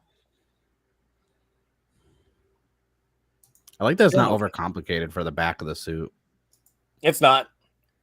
But really, just a simple change to the undersuit really makes a difference. I kind of want to see a variant of this that is just base BunRed with that undersuit. If this will probably be why the Udos were like delayed for a couple more months. So if this becomes a part of it, I will literally take those pieces off and put it on the base form just to see what it looks like. Although it might not fit because the tires on the back of the suit. Yeah. Because the shoulder parts that we got going on with this. Yeah. So the main robo with this, let me get the toy up in here. So we got the fire truck. Mm-hmm. Which in itself, it's like, oh man, that's kind of cool. But then you see it transforms into a lion. It's a freaking Zoid. Yep. Love it. Yeah, you know what makes it feel more like a Zoid? Yep. When it gets armaments, I was like, yeah. The second I saw that, I'm just like, this is Liger freaking Zero out here. Yeah. Yeah, I'm gonna have to get this because I was like, yeah. I was like, oh wait, it combines with the other mechs. I'm kind of mad now I didn't get any of the DX stuff because I was like, I'll just get mini plot and candy toy only. Now I'm like, shit, I gotta get the DX. I do like the way that it doesn't transform into just another robot. Like that's usually what you would expect from it. It's just like it's a whole nother robot and it, self-transforming and all that stuff. But the fact that it transforms into an animal and then it gets the armaments on there, I'm like, okay, you're changing the game up a bit, and that's pretty good. The bulldozer is its tail. That is genius. Like, no, I gotta buy all the DX stuff. But luckily, the DX stuff is really cheap right now. If you go on like Buy and look up Macari, like you can get it. Like this is probably the most financially affordable season of anything Toku we've had in a long time. Next, I need to get Boom Safari and Boon Marine as well. Look, I just pulled the trigger on regular Amazon for the Boom Boom Changer because they actually had it on sale for $30. Oh shit, that's not bad. Free shipping, and I was like, "Ooh, yeah." Wait, is that on American Amazon or American Amazon? I don't know. You got to check your own Amazon. But see, especially with Prime Day coming up in like 2 weeks. It's 64 in Australia. That's too much for me. Yeah. You wait for the memorial. Like I I'll probably get the Memorial one, but I want this. Like, so I'm probably gonna have to find a way to get off-road and wagon because I'm not buying the DX regular Robo. Yeah. So I'm not buying that set. I mean, it's 64 plus free shipping. Since I got pre-ordered the Boom Boom Killer Robo DX with the Boom Boom Yeah. Danger, like I'm hoping that a lot of the stuff that regular Boom Boom Robo are interchangeable with Killer Robo, so that way I don't have to worry about getting him. Oh wow, the freaking starter set that comes with the DX 3-pack with the changer and the supercar is like $100 with Dun Prime. That's expensive. Well, it's Prime Day coming up soon, so yeah, prepare your wallets. Yeah, they have the individual DX 2-packs of cars for like $47, and I'm like, that's not even retail. Retail of those cars, the 2-packs, is like $16 or $17 in Japan.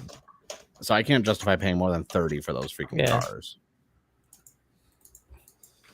Yeah, I'm like, those cars shouldn't be like, I expect them to be as expensive as like a Matchbox car or something like that. Nothing crazy. Yeah, dude.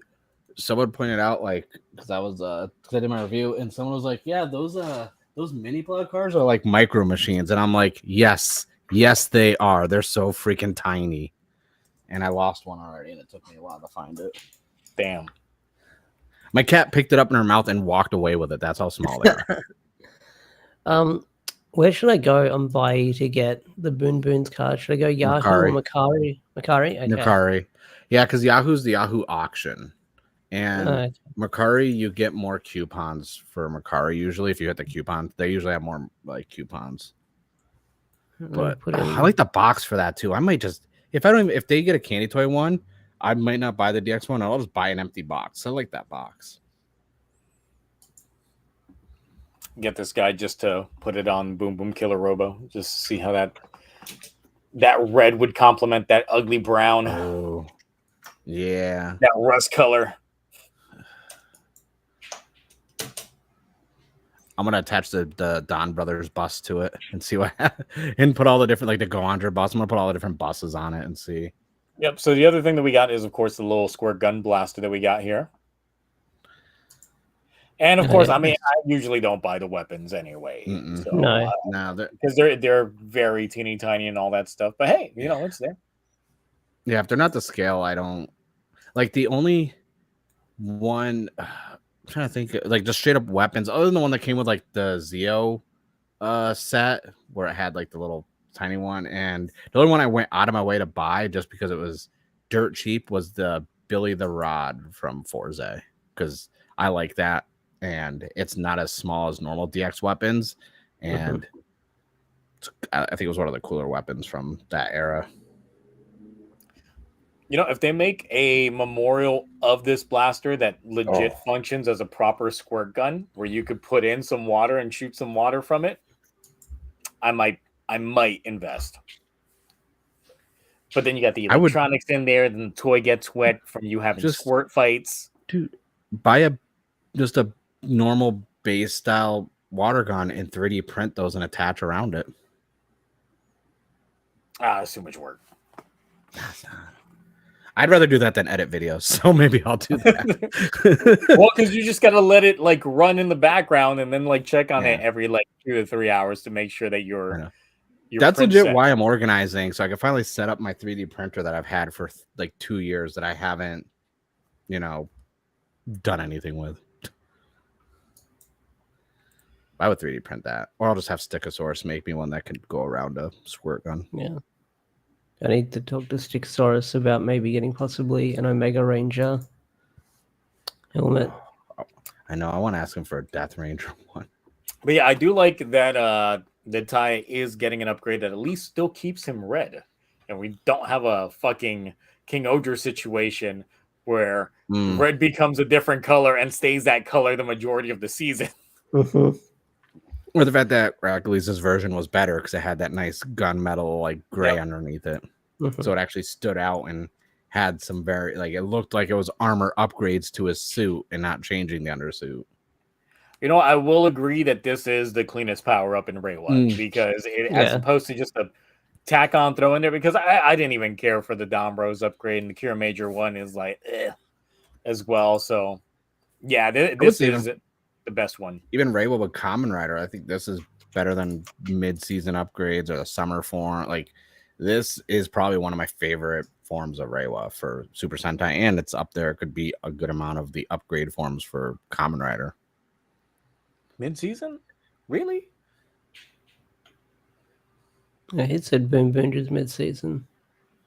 No, but he's saying BoonBoomger compared to like Kamen Rider's mid-season. No, Oh, like okay. like fucking what is it? BunRed Rex from Revice. No, the Okay. mid-season for Revice was technically you got Jack Revice and Thunder. Now we'll give you Thunder can go die in a fire, but Jack Revice. Jack Revice, do we count that? Like, I don't count that as like a. That was different. It's also like, Boost Mark II Geats looked pretty good. Then Laser Boost was Samurai Pizza Cat. Going back and looking at like Riva or Geats for the forms, I was like, the Laser Boost grew on me more than Mark II, mainly because I have the figures on display behind me, and I'm like constantly. The more I look, I'm like, man, I kind of like Laser Boost more than Mark II. Let's see. Chad's asking Premier Deca Red or 119 BoonRed. I haven't seen much of Deca Red uniform apart from pictures. Well, that's what we're comparing is just images. Was that the one that was turned into SPD? Was that the Deca? Yes, but this is for the new, the anniversary. I'd say I like Deca Red so far. Like, this one looks cool. I would say the additional armor components that you have with Deca Red. Hold on, I'm trying to go on Google here and snag a quick image. BoonRed's uniform looks like shiny glass glaze. That Premier Deca Red looks nice with the armor all because it has armor on the legs too and the shins and the arm. Like that's actually tough. That's a tough choice because but I've never seen Deca Ranger or SPD. Oh, I've never finished SPD, but this is also from the new 20th. So like this right here screams. It's like, oh, all right, he's out here. He got himself a real ass job. While this is like, hold on, the veterans are speaking. Like this is legit much more seasoned, grizzled. I got that. Got this, bro. So yeah, I gotta give it to Deca Red on this one. Yeah, same. I would, yeah, because I'm looking at the Ranger Wiki one where it's him doing like the RoboCop pose with the gun, like holding it upright like that, and I'm like, oh, that's a tough ass photo. Maybe for BoonBoomger's 20th, then then we'll get a proper further upgrade that goes further beyond. But by then, Deca Ranger would be in their 40th, and Bond's gonna be out here like with cybernetic legs and shit like that because he's still gonna be chugging along. He's gonna be 60 and just like, nah, we got this.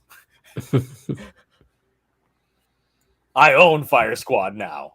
I am Fire Squad. I think I'm gonna put Deca Ranger up next for my viewing for Super Sentai. Oh, it's really good. I never finished SPD. I started it and I was like, got halfway through it and I was like, I don't care. SPD came out like when I was knee deep into Super Sentai when I first like got into it. So yeah. I still remember a lot of the promotions for SPD, like when they were about to zoom in on like the logo, you could see a slight glimpse of the Deca Ranger logo as they were like opening up the very beginning of the Deca Ranger opening when you see like the SPD and then it like opens up and it goes towards the logo. They show that in the original promo of Power Rangers SPD and they cut away right before you see the Deca Ranger like proper logo. I mean, those old promos when they announced like a new Power Ranger season or something, because like I remember when the Dino Fury 1 dropped and they had to use fan subs because they had to like letterbox the footage so you can see like the fan subs for like a brief moment when the Zords are coming out. Damn. Yeah. So I think that's how much time they had to work together to get it. If you find it, I'll send it to you if I can find it. Give me one moment. That's rough. Yeah, I when know. You can't I even remember get that footage was. from the source. Yeah, I remember when that was making its rounds around Twitter, and I was just like, "What is going on? This how like that's embarrassing." Yeah. Toei out here continuously being cheap. Let's see Like, if I yeah, can we won't give you find any it. promo stuff. Basically.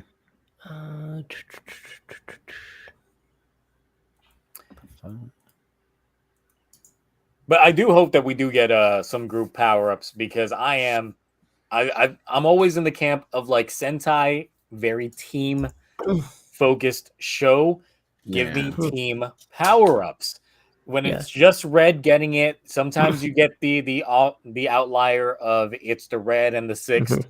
They get the power-ups, but I'm like, nah, we need some of that shine. Or if you get those episodes where it's like maybe it's a singular power-up and it gets shared between all the individual users, what we was hoping that we got with King Oger. Why would you have all those other colors on that crown if you were going to share that crown? I'm still mad at that.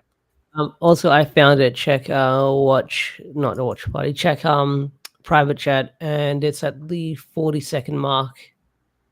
You got to be really quick. It's when the Anklo Zord comes out. All right, let me put this up.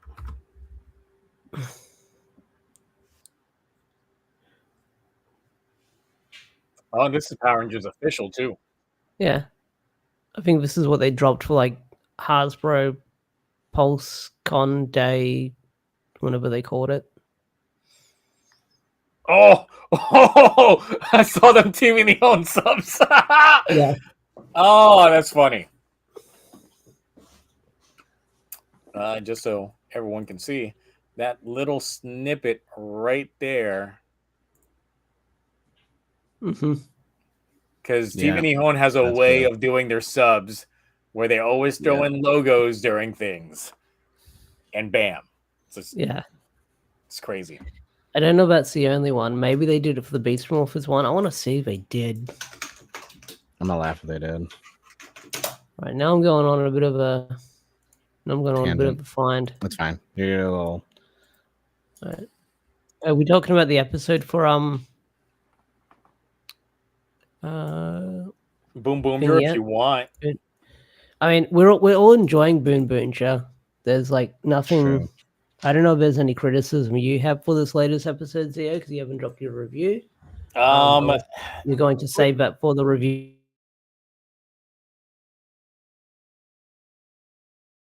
I will say that I am a little bit disappointed by like Sagito's backstory a little bit. He's yonder. I called it. Okay, well, another thing that's just a very, very awkward is just the previous episode we got that card that we were like, oh man, maybe that means something a little bit more than what it does, and it's just that's just his friend's card. That's it. Yeah, it's just like, oh okay, it's already paid off. There's nothing else thrown in there. Look too deep into it. I mean, I didn't really dive too deep into the card myself, but I know some people definitely like dive deep into that. Yep. Yeah. See, I thought he was his dad. No, just a regular ass racer. That's it. It's a regular ass racer. Let me hide this from stream. But it's implied that something happened to his parents, I think. It is, but the biggest takeaway that I have from the episode that I've got to dissect a little bit more is just on BoonD's arrival already being a cleaner when they take in Sakito. But then the other thing is on BoonD's fit, he already has BoonBoomgers on his side piece, meaning that he already is a racer. Yeah. So I'm just like, I'm trying to put together the timeline of events because for me, like timeline of events is one thing that I always like look at, and either this was a glaring oversight from the production staff and this predates his racing history or it postdates his racing history, but it's implied that, Bundrio, right after he got his license revoked, quit racing, and that's when he crashed to Earth. But when he crashed to Earth, Tai was already, a teenager. Like, he was already an adult. So it would have that would mean that Sakuto was already involved with the BoonBoomgers, technically. So Bunrio should know who he is. That's where it starts throwing things off for me, from like of trying to make sense to it all on how this fits into things. Because the timeline of events is what's confusing it, and it's probably what's going to end up dragging the score for me, is trying to figure this out. Okay. Otherwise, the episode was majority action, so there's really not too much to dissect, because literally it starts off with action, with, you know, Sakuto being asked to just go ahead and clean up the Boomgers, and then him turning heel in the midst of cleaning up the Boomgers. So,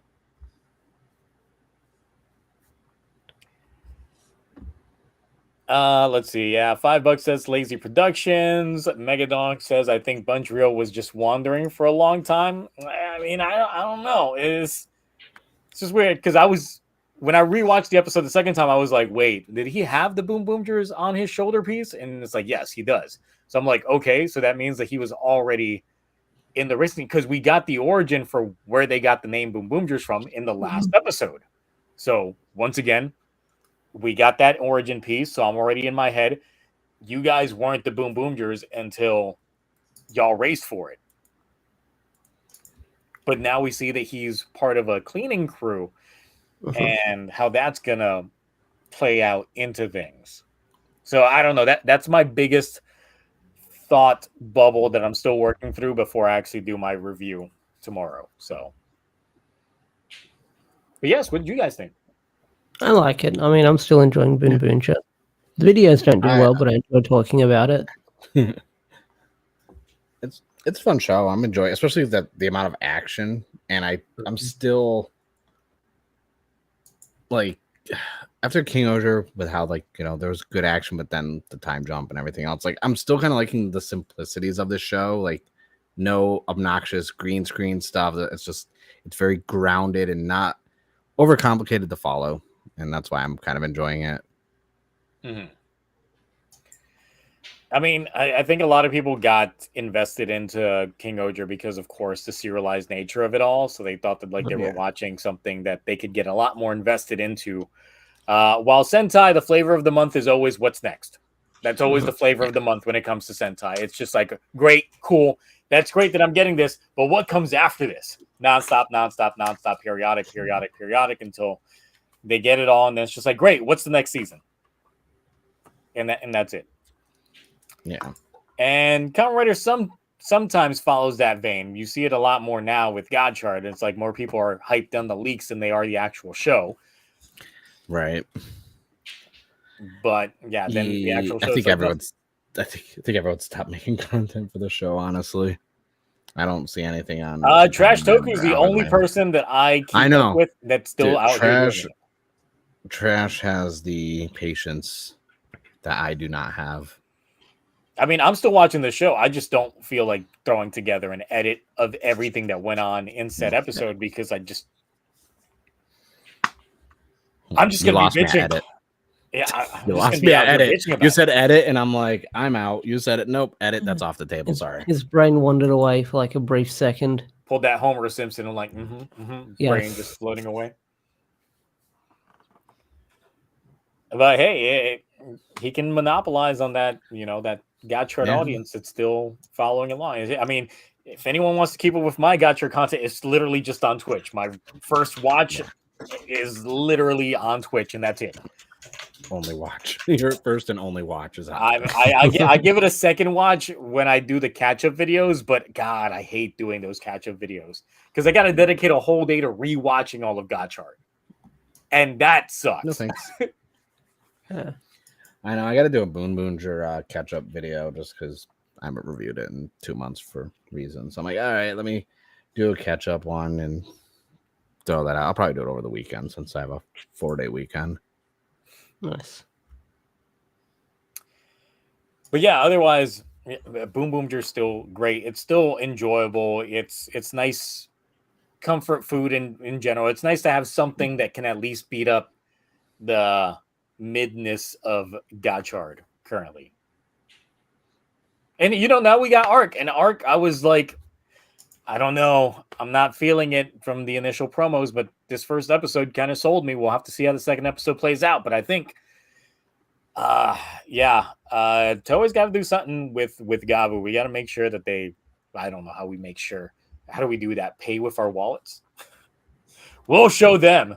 We don't buy anything before the show airs, unlike Gotchard, where everyone was committed to the pre-release hype and was buying everything pre-release. Mm-hmm. I hated it. Well, I mean, I'm not really, because I didn't spend that much, but the fact that I got the lottery one, that like pre-release one, and I was like, oh, cool. It came with my little Geets thing with the Geets oneness card. And I was like, this time I'm like, I'm not doing that with Gavu. My guy already emailed me when he was like, hey, so are you gonna watch the Hennechin belt Gavu when it comes out? He's like, I'm just wondering if there's an early release one, I can kind of grab it if you want it. And I'm like, I don't know. He's like, what do you mean? I was like, I'm not sure. I mean, I want it for the collection anyway, so I'm probably gonna get it. Yeah, and I think that's the only proven ground that we could have with these shows. And that's part of the reason I think why they showed us the belt so far in advance, gave us, actual images of the, hey, production unit, we're going to go into more details on Monday, get ready, get hype. And there's going to be those folks that are going to be like, yes, I'm going to go ahead and buy it. I know nothing about this show. I'm just going to buy it because I want to be that guy. And it's just like that first reviewer of it. It's like, I got it, guys. Here we go. It's like, great. How do you feel about your Nutcracker like 6 months into the show? And God forbid it becomes like, another Gotchard situation. I'm not saying it will. I'm just saying if it happens, there's a chance. Yes. No, for me, it's one of the things too. It's like eventually I'll have one of every DX, a driver for every main rider. Obviously, anything from the Showa era is going to be tough because it wasn't really merchandise like they are now. But that's my goal. That's why I'm still going to get it. I'm like, no, I'm getting there. I'm close. I'm missing one or two from Heisei, and then I have everything from Heisei, beginning of Heisei all the way to now. I mean, I do feel like if you're one of those people that pre-orders a lot of these pre-release items without knowing what the show is about or anything like that, it's essentially akin to pre-ordering Suicide Squad Kill the Justice League and not being able to cancel your pre-order. Dude, what sucks is I bought the game, okay? No, hear me out. I bought the game, so it was on sale. I bought it physical for like and it doesn't run. No. It's fun. It's a fun game when you don't pay attention to the story, the dialogue, character designs. You don't pay attention to the gameplay is fun. All right. Sounds like I should watch Gotcha then rather play that game. Because I don't have to do any of those things apart from like reading subs when I watch Gotcha. That's a tough call for me, honestly. I mean, because like if I could play Suicide Squad Kills the Justice League muted, I think I enjoy it more than Gotcha. You don't get that, but you don't get that famous like Batman last lines that everyone. That was, That's rough. I didn't get. Yeah, it was. And now you get the classic Harley Quinn fit, even though she burned that outfit like minutes into the beginning of the show. The whole game. It's like, okay.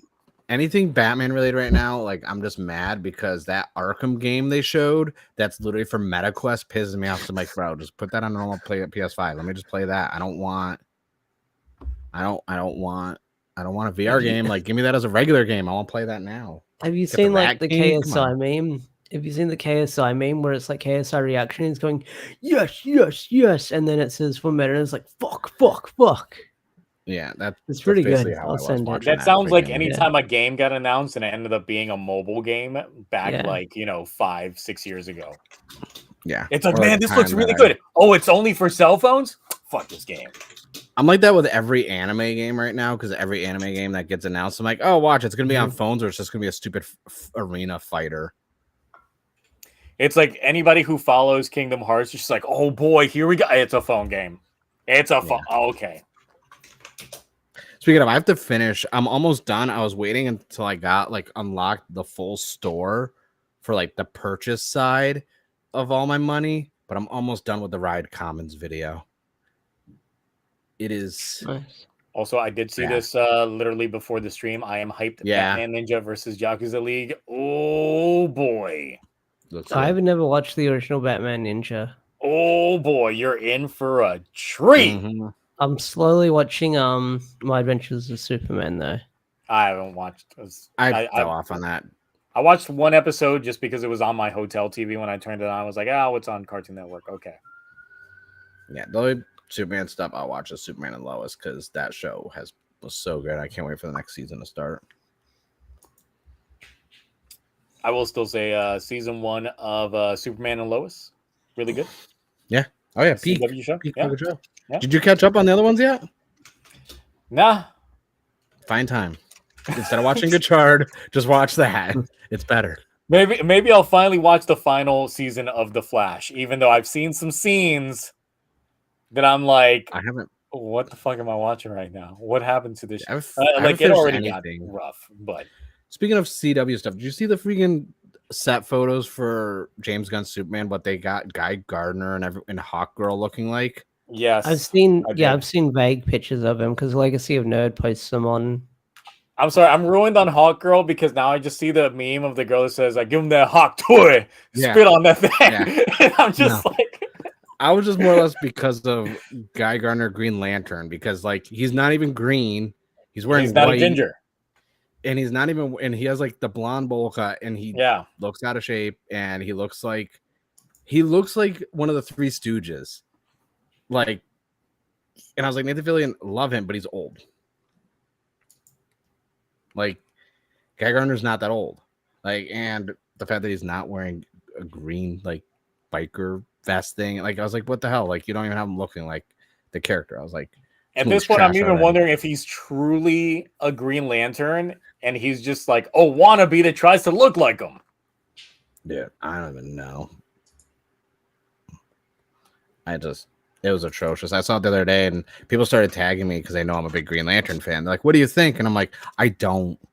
And they're like, what do you mean? I'm like, Shit I off just my don't think about timeline it. block. I'm just like, I'm not thinking about it because I don't want to. Because I'm when liking all the cast it, I'm already Superman done. stuff that I'm seeing, like the Oh, actual mhm. Superman stuff, like the newspaper clip. It's Yeah. hilarious when you see like the newspaper article and then you see that it's written by Clark Kent and he's literally just out there fanboying himself up. And then when you like super zoom in, there's like a small mention of Lex Luthor like winning something, like very small and off to the side. And I'm just like, see, this is how you made this man a supervillain. Like he was like, Yeah. I'm not getting like peak coverage. And that shit's hilarious. Man, it's the only thing is I don't like the way the suit doesn't look too like form fitting. Like it looks very loose, and I'm like, nah, stack of that protein. Go lift some weights. Yeah, I 40 expected milligrams something protein per form fitting with the jacket over it, Yeah, and that's it. But Yeah. no, it's just a regular, go to Party City, buy it Yeah. up, cosplay outfit. Costs you or $54. the only thing is, more Mr. Terrific looks spot on and is perfect. To be fair, like even the Almost. CW version of him was pretty spot on. Yeah, So it's hard to like fuck that up. CW did a lot of good stuff. Okay, like CW even got Booster Gold right. Like, but Hell, a lot of them, even like when they brought in Jay Garrick, even like when it was not really Jay Garrick, I was just like, okay. but mhm. It's like y'all out here, you committed to the bit. You got the World War II helmet on with the World War One helmet. Yeah, Yeah. a little lightning bolt thing. Yep. Yeah. It was working. It was working. So hey, the CW did some good things back when they were still doing things. Yeah. Not in the later half of things. Except for Superman and Lois. That was it. That was You gotta honestly, you have to catch up because when the next season starts, it's gonna start off basically like a movie. How good it's gonna be. Oh, I think the thing that threw me off was I watched the first episode of the season, which they replaced one of the sons with a different actor, and I was Yeah. just like, "This is weird." But I mean, well, we're at that age where we're used to it. Remember Fresh Prince? A new aunt just popped up one day. Yep. It was like, oh, like that was constantly happening. Yeah. So I mean, But no, it's like, who got vitiligo over here? Like, what's going on? What happened? I mean, Vin? No, I won't say anything, but you are. Just keep an eye out on Big Bad Beetleborgs. I'll just say that. Oh no, someone already told me that there was a someone recap. told you? Okay. Yeah. Dang. So wait, you've never watched Big Bad Beetleborgs before at all? I did. I haven't watched all of it, but yeah. But it was not a show that I like actively kept up with when I was a kid, because I was just like in and out of it. And there's a lot that I think I just intentionally just hated as a child that I blocked it from my memory, because there were some things that people would bring up on Discord or something like that. And I'm just like, memory unlocked. And I was like, wait, I think I know what you're talking about. What was that other show that was around that time with like the vampires with cars? I forget what it is. Was it Toku adjacent? Look, John Wesley Shipp in general in The Flash was amazing. Not just as Jay Garrick, but also when they brought him back in Crisis. Yes, like that was called, like it's called Van Pyres. Van-Pyres. Is it a live action show or is it? It's live action. A meteorite turns a team of young gearheads mentored by a former roadie for the Rolling Stones into car vampires. I'm pulling this up. This sounds like yeah. It's a mix with like almost like the worst reboot CG with like live action. It is a oh my god, what are these screenshots? I have the whole show. I have what is available on the internet on my external. What am I looking at? What am I looking at? I'm looking at the purple one, and he looks like if they didn't render Ivan Ooze from the Mighty Morphin Power Rangers movie. I've never heard of this thing.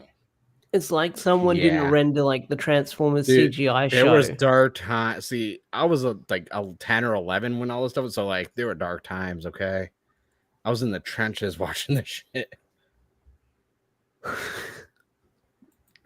Yeah. You're welcome. It's gonna ruin your life. Not if I don't watch it. Mind you, those are the people. They turn into those. Wait, what are they turning into? Like animals? A meteorite like crashes and turns them into those things. That's crazy. They fight in a virtual world, right? Yeah, their background looks virtual. It doesn't look like they're all superimposed on a real set. It's because they don't have the technology to do it back then.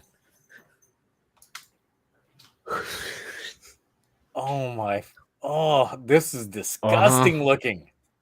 Yeah. It's so bad. You're welcome. No. Okay. Leave. Wow. Yep. I guess I know where they got the idea for the reboot sequel. That's why when people are like, "Oh, this stuff from the '90s, they were so much better," and I'm like, "Go watch Vampires." You can't sit there and tell me TV peaked in the '90s when that got a whole season and got greenlit. Look, there's garbage. Power Ranger suits in Power Rangers. There's garbage every decade. There is garbage every decade. It's not like the 90s had a lot of really good shit, but it also had some very shitty shit. No, I know worse than Vampires, but I can't give you everything in 1 week. I'll give you another one next week. It'll give you diarrhea just looking at it. You'll give it to me now on stream. You can give it to me now so I can take care of my morning poo. I'm not responsible for any side effects of whatever that show will bring out of you. I mean, is it what Cartman would describe as the Oppenheimer? Close. Okay. All right. It's like the catalyst that would cause Oppenheimer down the road. Oh. I was going to use another analogy based off of a Michael Bay film, but I was like, we're not going to make that reference. But yeah, no, it's This is so disgusting. I can't stop looking at it. No, Kamen Rider Cosmic. No, I ate that show up like vampires. Like it was the best show ever when I was a kid. I was like, this is so cool. These are the best graphics. Everything's so cool and animated.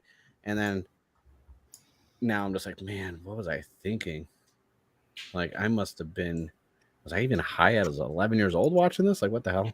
The thing is, it's like I don't mind when the entire show is a singular art style like that, because of course I didn't mind Reboot or the original Beast Wars or things like that.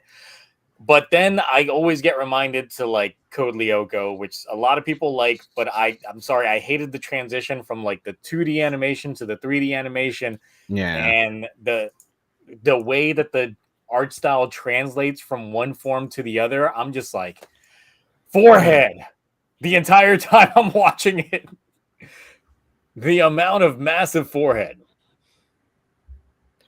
No, I was too old for Code Lyoko when it came out. Like I was not watching like cartoons in the morning before school when I got home. I wasn't watching it either, but it would come on like right before the Toonami block here in the US. They had like the Maguzi block or whatever it was called.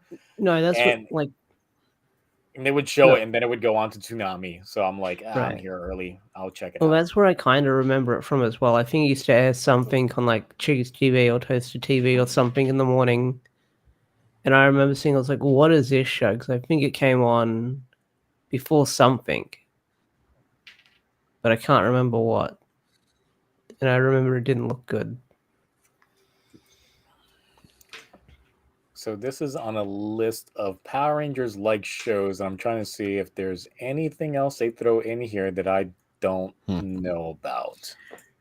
It's like I forgot all about vampires until I was working on my Mystic Knights video. Then I was just like, I forgot about this. Then I started like just core memories unlocking of all these shows, and I started like using vague Google descriptions to find them, and that's when I found the vampires. And I'm like, oh god, I was like, what else was there? And I'm like, there was a lot. And but this did unlock a memory of a show that I did repress while going into this IMDb page of Power Rangers like show of Los Luchadores. Oh yeah, never heard of it. I forgot all about this thing being a thing. Didn't they have like a different name? Or was there another one that was like that? Are you talking about Tattoo Aliens? Yeah. No, the Luchadores one, I was like, that was so bad. What is it, Los? Let me see. Los Lucha. You're probably going to find one of the shows then if you're looking at Power Ranger adjacent style shows from the 90s, because it's probably going to pop up in there. It was a Saban show, funny enough, in 2001. Yep. The Wikipedia page for Los Luchadores is so bad. The coding is even like, you got to check this out. I feel like some of these shows are going to be like a Mandela effect. Like we're going to remember them and they never actually like, existed. No one's touched this. No one's touched this like Wikipedia page in ages. They haven't even bothered to code it properly. Yeah. Oh boy! What the other one? There's another one that.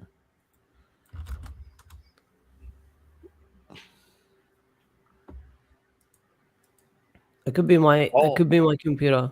But the thing is the way that they do their episode synopsis here. Yeah, that is odd. This is like old style way of doing the synopsis breakdowns. If you ever want to see the worst like comic book live action series, I found it once. It got canned. It's an Argentinian. It's called Cyber 6. April 2nd, February, December. So look, people have been undoing things. Now they've mobile edit web. They're trying to erase the show from history. You click on who did it, and it's just my face. It's like Mark's been editing everything. Like, apparently, like this is. Let's see, what's the oldest thing on this? 2005. Dang.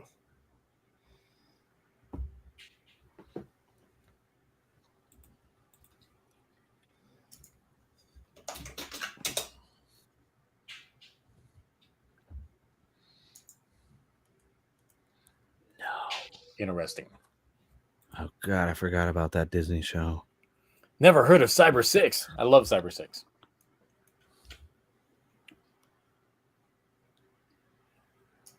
And Sherlock Holmes in the 22nd century. Wait, you know about Cyber 6? Yeah.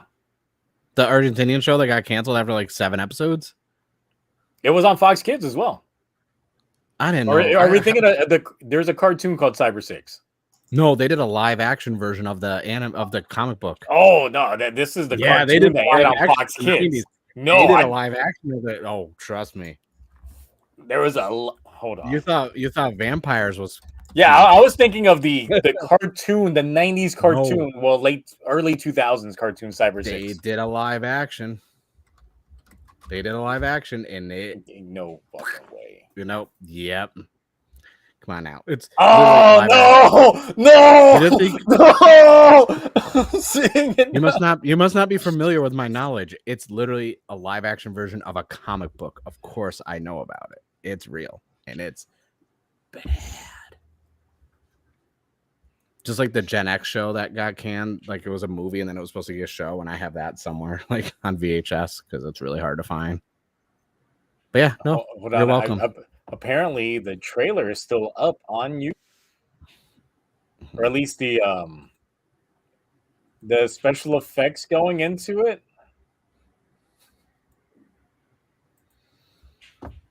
Let's see, let me get Chip out here just in case. My shiny teeth find me. Oh god, it's so bad.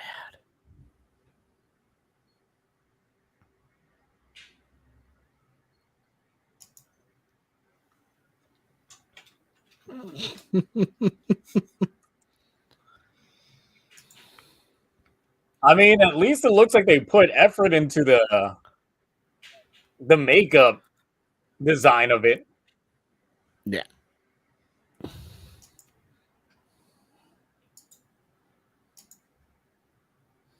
Just wait till all the young fans out there realize that also everyone's favorite candy snack, gummy bears, had their own official TV show also.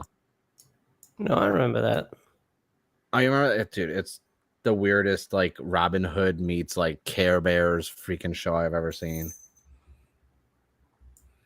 Bible Man's not looking so bad anymore. It's not. Yeah, because when I was thinking of Cyber 6, I was thinking of like this cartoon that was like on Fox Kids back in the day. Nope. The live action comic book show, which it literally lasted like 8 episodes and it wasn't even finished. They just like stopped airing it. It just didn't show up back on TV one day, apparently, because I accidentally found it years and years ago online on like the Internet Archive, and I was like, let me download this, and I was like, why does this look familiar? But apparently it never got released in the US. It was only in Argentina. And I'm like, well, then how do I somehow like Mandela effect remember this freaking show? And then there's also the Gen X live action one they tried to do, which then listen, that's why I'm like, I will never shit on the quality of any current day Toku. I will never make fun of bad Power Ranger stuff and this and that, because I've seen some shit you can't go back from, like vampires. Yeah, I'm slightly morbidly curious, but I want to keep my sanity a little. I can put it in Drive. I have the whole season. I have the whole show. I can put it on Drive. Oh my god. Yeah, I curate this bullshit for a reason.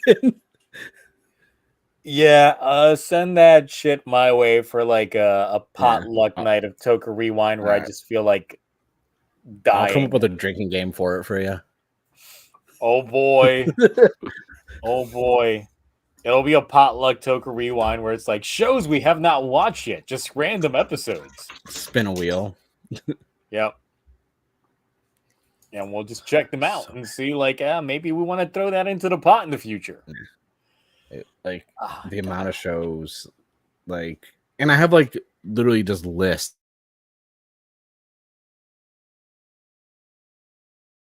Just do all this, like, because there's so much stuff in the 90s, and I'm like, yeah, let me go back and relive my childhood. I'm like, this is all trash. I I was like, I don't know what's worse, getting hit as a kid or actually watching those shows. I don't know which one was worse for me now. I think it varies from show to show because I think if we watch, say, something like Gargoyles, we'll be like, shows like this nowadays can't be made. It's just too good. This is too good of a show. Just wait till Disney ruins it because they do want to do a live action Gargoyle. So that's still in pre-production. You know what blew my mind? I didn't realize until like the other day how many of the cast members from the Next Generation was actually in Gargoyles as voice cast. I was like, wait, really? I did not realize that like half the cast was in Gargoyles. That's crazy. No, wait. Jam Gal, they did make Generation X, not Mutant X. There was a Generation X show miniseries in 1996. It was the only thing I know about it is like remember is the main dude who was like in Lawnmower Man and like Honey I Shrunk the Kids, the neighbor, like he was like one of the main characters.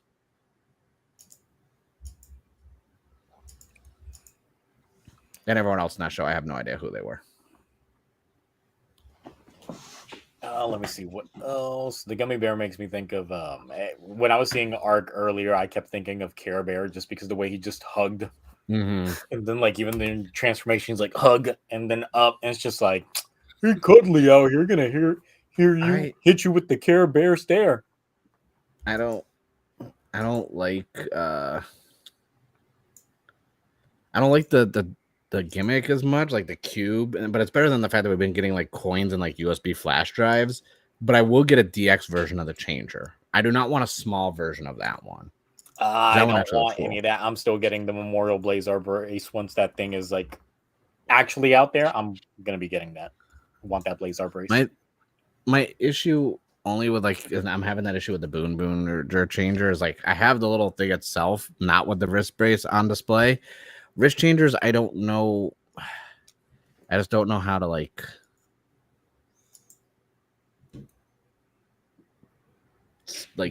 Display them. So yeah, I'm actually.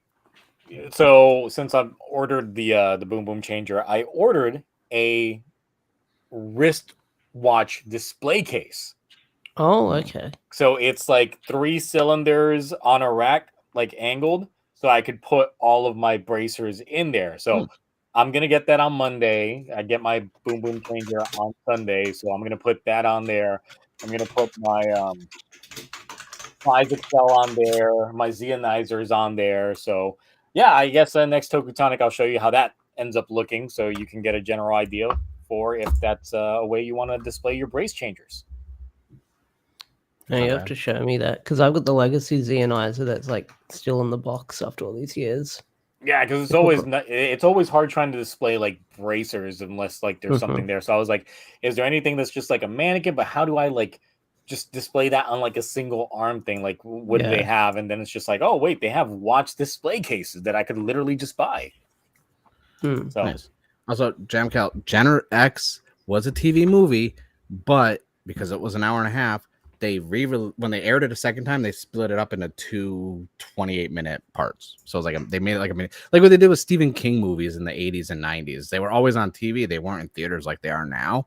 You know, like it with Tim Curry. That was on what TV? It took 3 nights in a row with commercials. It was like 2 hours each night, and it was like ridiculous. I'm old. I remember that shit.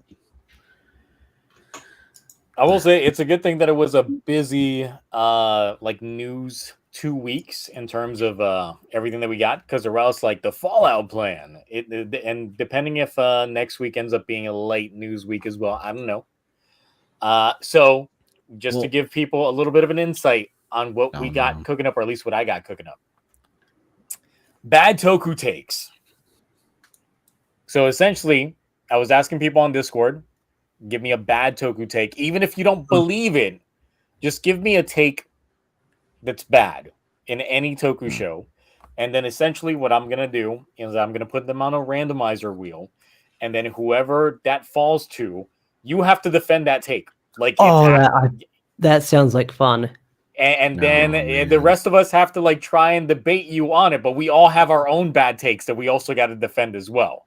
Because I got the idea with the presidential debate that was like not so good. It was terrible. I didn't watch it.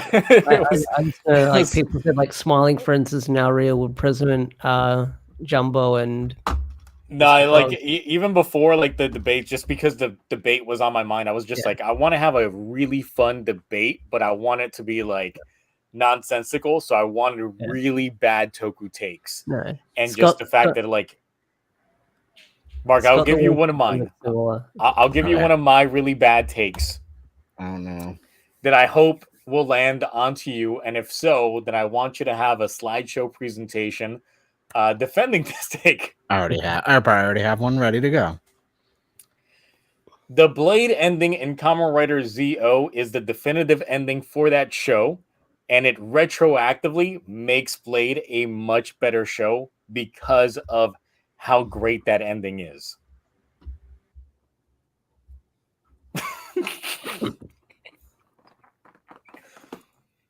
All right. Wait, did he leave the chat? Oh, no. That was horrible. Like, I cannot. No, you better not. Because like, I have no like. I can't. Like that's how bad the takes are gonna be, Mark.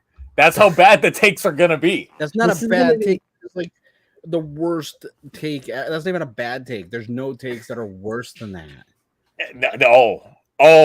Layers to it. One, thinking Zio did anything better for any of the previous shows is one of the bad take already. Then thinking that made Blade better. Just erasing Park Bench. No, thank you. No, thank you. Then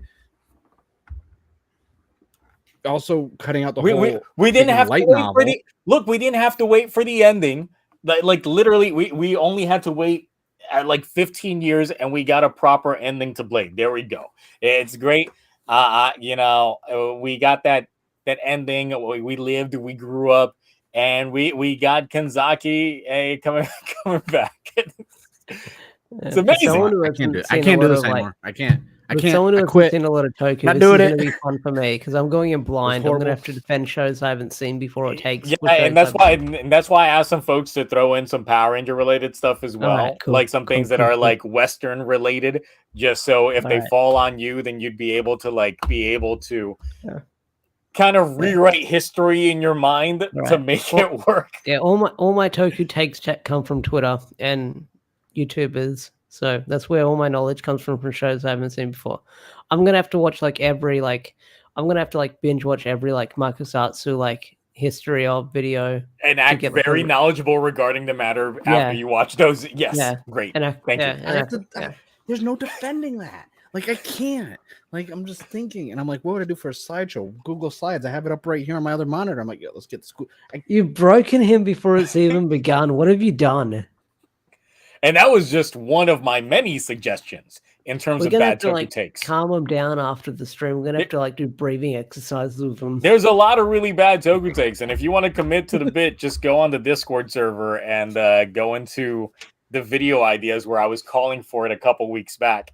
And you can just submit your bad Toku takes. And if they got to be actually bad Toku takes, there's some that are just like generic bad Toku takes. And I'm just like, no, you got to put some meat on the bones. Zio just raised the bar so low for bad take, like so high for bad takes that it's like, I think I can defend anything else. You're like, Mark, defend why freaking Decade is like the best season ever, or defend Gachard's pacing and writing as why it's the best of Reiwa. I can bullshit something for those, but anything Zio related and causing positivity to the previous continuity of shows, like that's atrocious.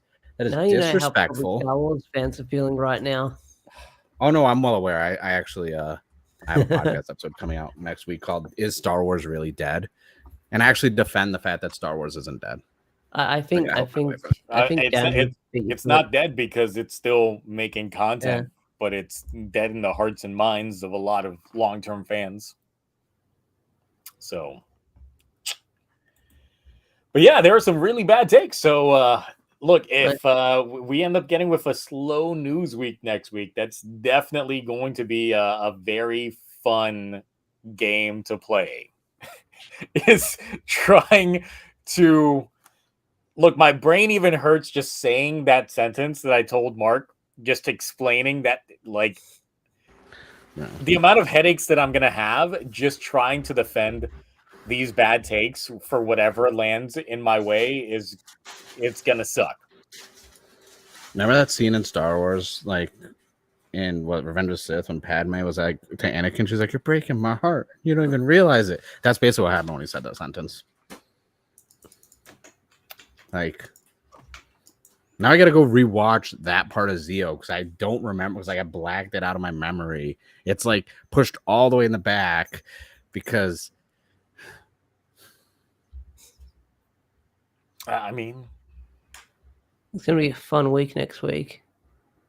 if no major news drops, watch everything drop, like everything. Oh, well, related I mean, gets Monday dropped. we're gonna get the whole belt freaking breakdown and but video. that's just the belt. No, It's just the belt. No, it's just the belt. And well, it's this time, like, we're getting close to the movie, so I think they're gonna probably have some other stuff. Yes, the movie that we can't watch for like We another. can't watch it. We're gonna have to watch that. Yeah. We're all gonna watch that leaked clip online through the Gavv cell showing phone up. It's gonna footage. be cell phone footage, and we're all gonna talk about it.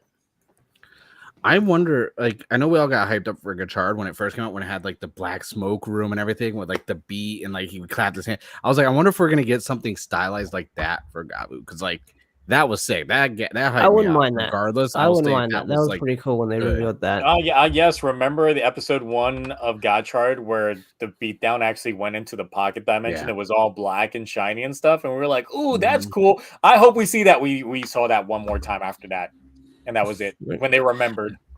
When they remembered. When they were allowed to film there that day. Yeah. That it's like, man, yeah, just keep reminding me about the setups that Gachard had that never ended up happening. Hey, they're still good setups. I'm not gonna lie. Like, that was still Setups to nothing that ever happened. Yeah, but it worked in getting people hyped up. It is what it is, but hey, like I said, if it ends up being relatively slow news week next week, then yeah, these bad takes are coming, and watch it be so bad that Mark's gonna be like, I can't. I know I have Fridays off, but I'm sick this week. I can't make it in. Listen, thinking about that is gonna make me sick. His like food at the computer desk, watching it. That's the episode in which like Mark just shows up like wearing like his whole like I Love Blade fit just nonstop. And it's just like I'm gonna have the Blade CSM around my waist. Gotta defend this Blade shitty ass take. I can't defend that take. Oh my god, that is. I hope I don't have to. I hope it's like. I hope there's some really bad takes. I'm gonna come up with on all week. That's all I'm gonna think about is this really bad take about something you love dearly. Oh, believe me, I got some really bad ones to the point that when I was on VC chat, when people were posting it, I went off on them just because the fact that I had to read the thing aloud just hurt me inside. I will find something. So that will make it so bad. But no, I do think it's going to be fun. It's going to be painful, but it's going to be fun at the same time. Yeah. I actually already found a few ways I can spin it, honestly. See, there you go. You're winning already. Yeah, but then it would require. I hope that it doesn't even land on you next time. Then, not for that. I hope so. It doesn't. No, I hope it doesn't. I hope it's something easy, like, oh, Geats is the best season ever, and I'll be like, yeah, because it got a Blu-ray release. Ta-da. If there was a season of Kamen Rider that I would recommend that everyone start with, it's going to have to be either ZO or Decade, because it gives you a good it gives you a good portfolio of everything that came before it, and it might serve to be some good eye candy for you to like go ahead and just check all these other shows that, you know, we're kind of spoiling the endings to you in ZO and giving you a non-realistic expectation of what that show actually is in Decade, but here you go. See? It's not that hard. Yeah, but your eyes, your soul was leaving them. Yeah. You're just like, I was trying to tune into the Akashic record. I was in here trying to channel my inner Terrence Howard and just come up with new physics. Words. Yeah. make that thing work. So yeah, that's pretty much it for what we got for this week, guys. But like I said, if it does end up being a very light news week next week, then next week will be hectic when it comes to bad Toku takes. We'll see. We will see. So yeah, Ash, what you got to promote? Yeah, actually, I have stuff to promote. So, I popped out a video on Wednesday called "The Story of." I've changed the title a few times for the algorithm. I might change it again. But it's basically the entire of Mighty Morphin Power Ranger comic books summed up in under 10 minutes. Nice. And right now, I'm working on the entirety of Go-Go Power Rangers, and that script is nearly 5 pages long this time. Because I'm glad someone's going to talk about Go-Go. I'm going balls deep into it. Like each story arc I'm covering. I'm probably going to start recording it in batches and then editing each arc and then putting them together near the end. God, that's going to be hell. I can Yeah, only I imagine. know.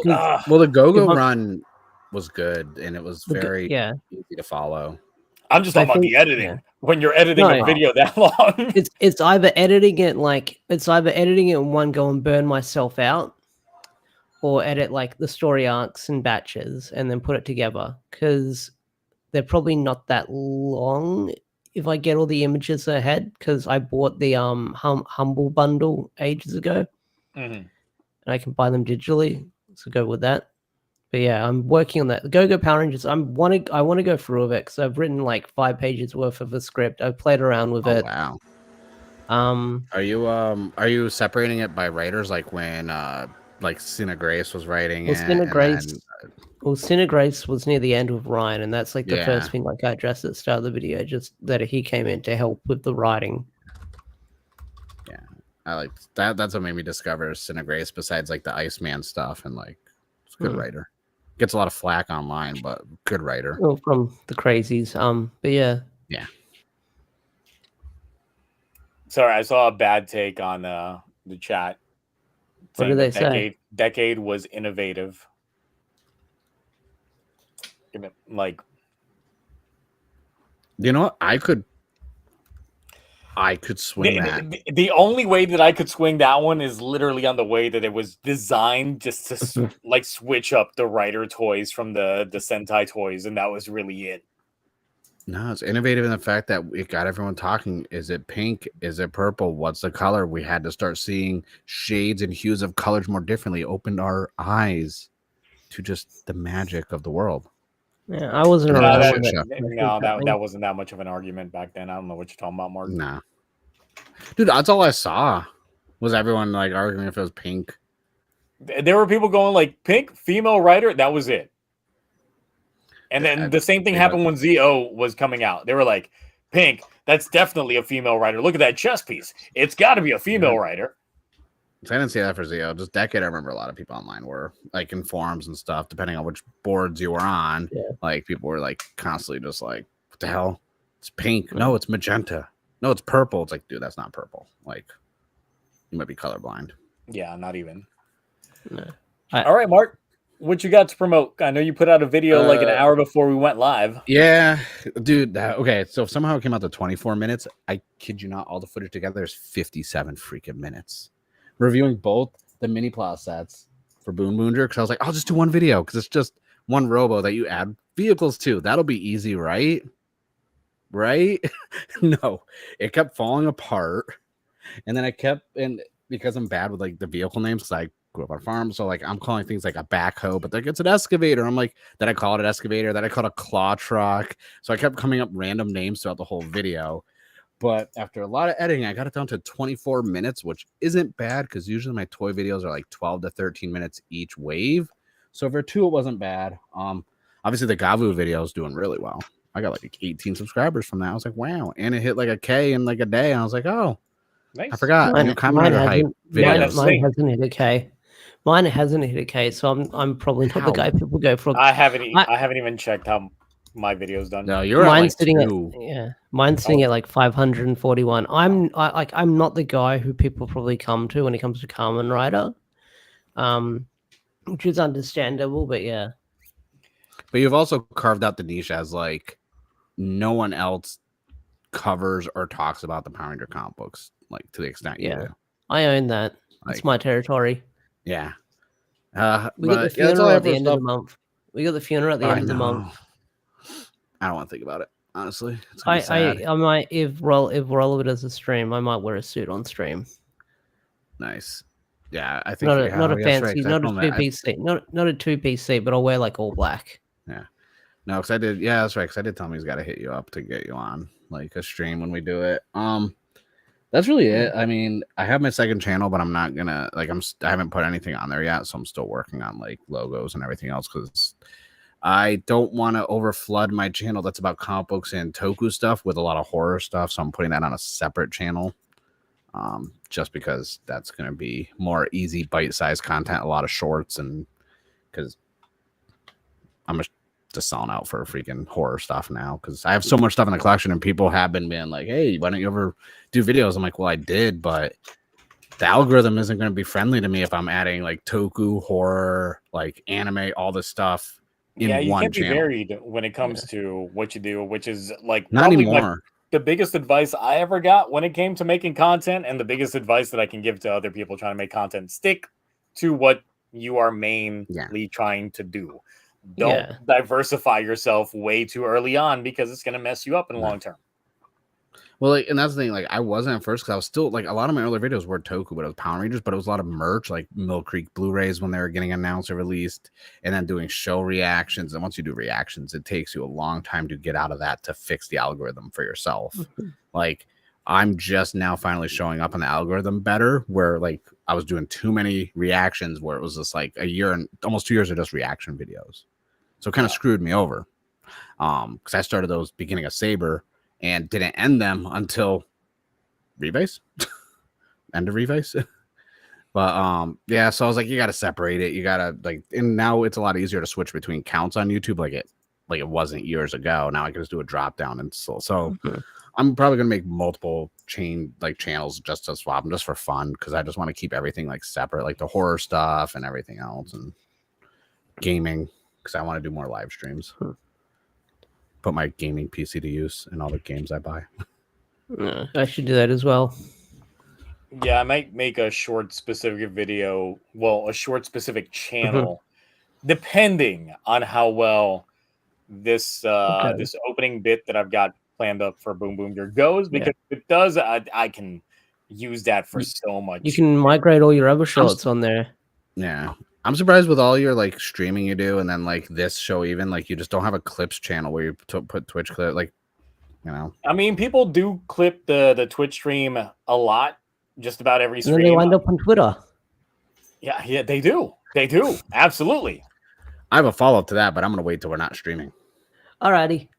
Yeah, I'm. But yeah, that's the thing is just like getting those clips and then putting them up. But it varies because I still have to edit them in some way, shape, or form for them to work with, you know, the whole shorts of it all. So there's still some aspect. We'll see how that goes. But yes, that's it. We're out of here, guys. We will catch you all next week. And until then, bye. Bye. Bye. よっ日本一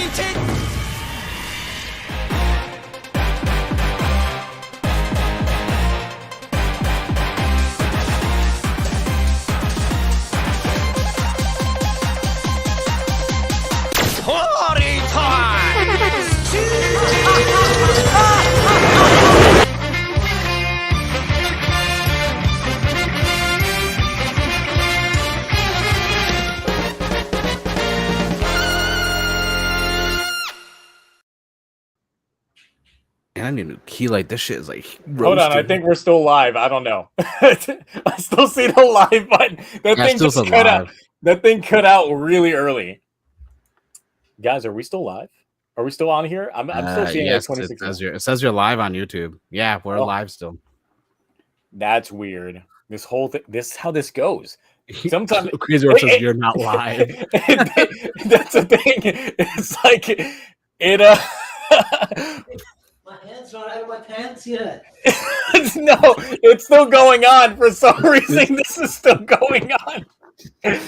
YouTube's being weird. I'm gonna press the button again and watch it play the outro again, and then still fuck it up.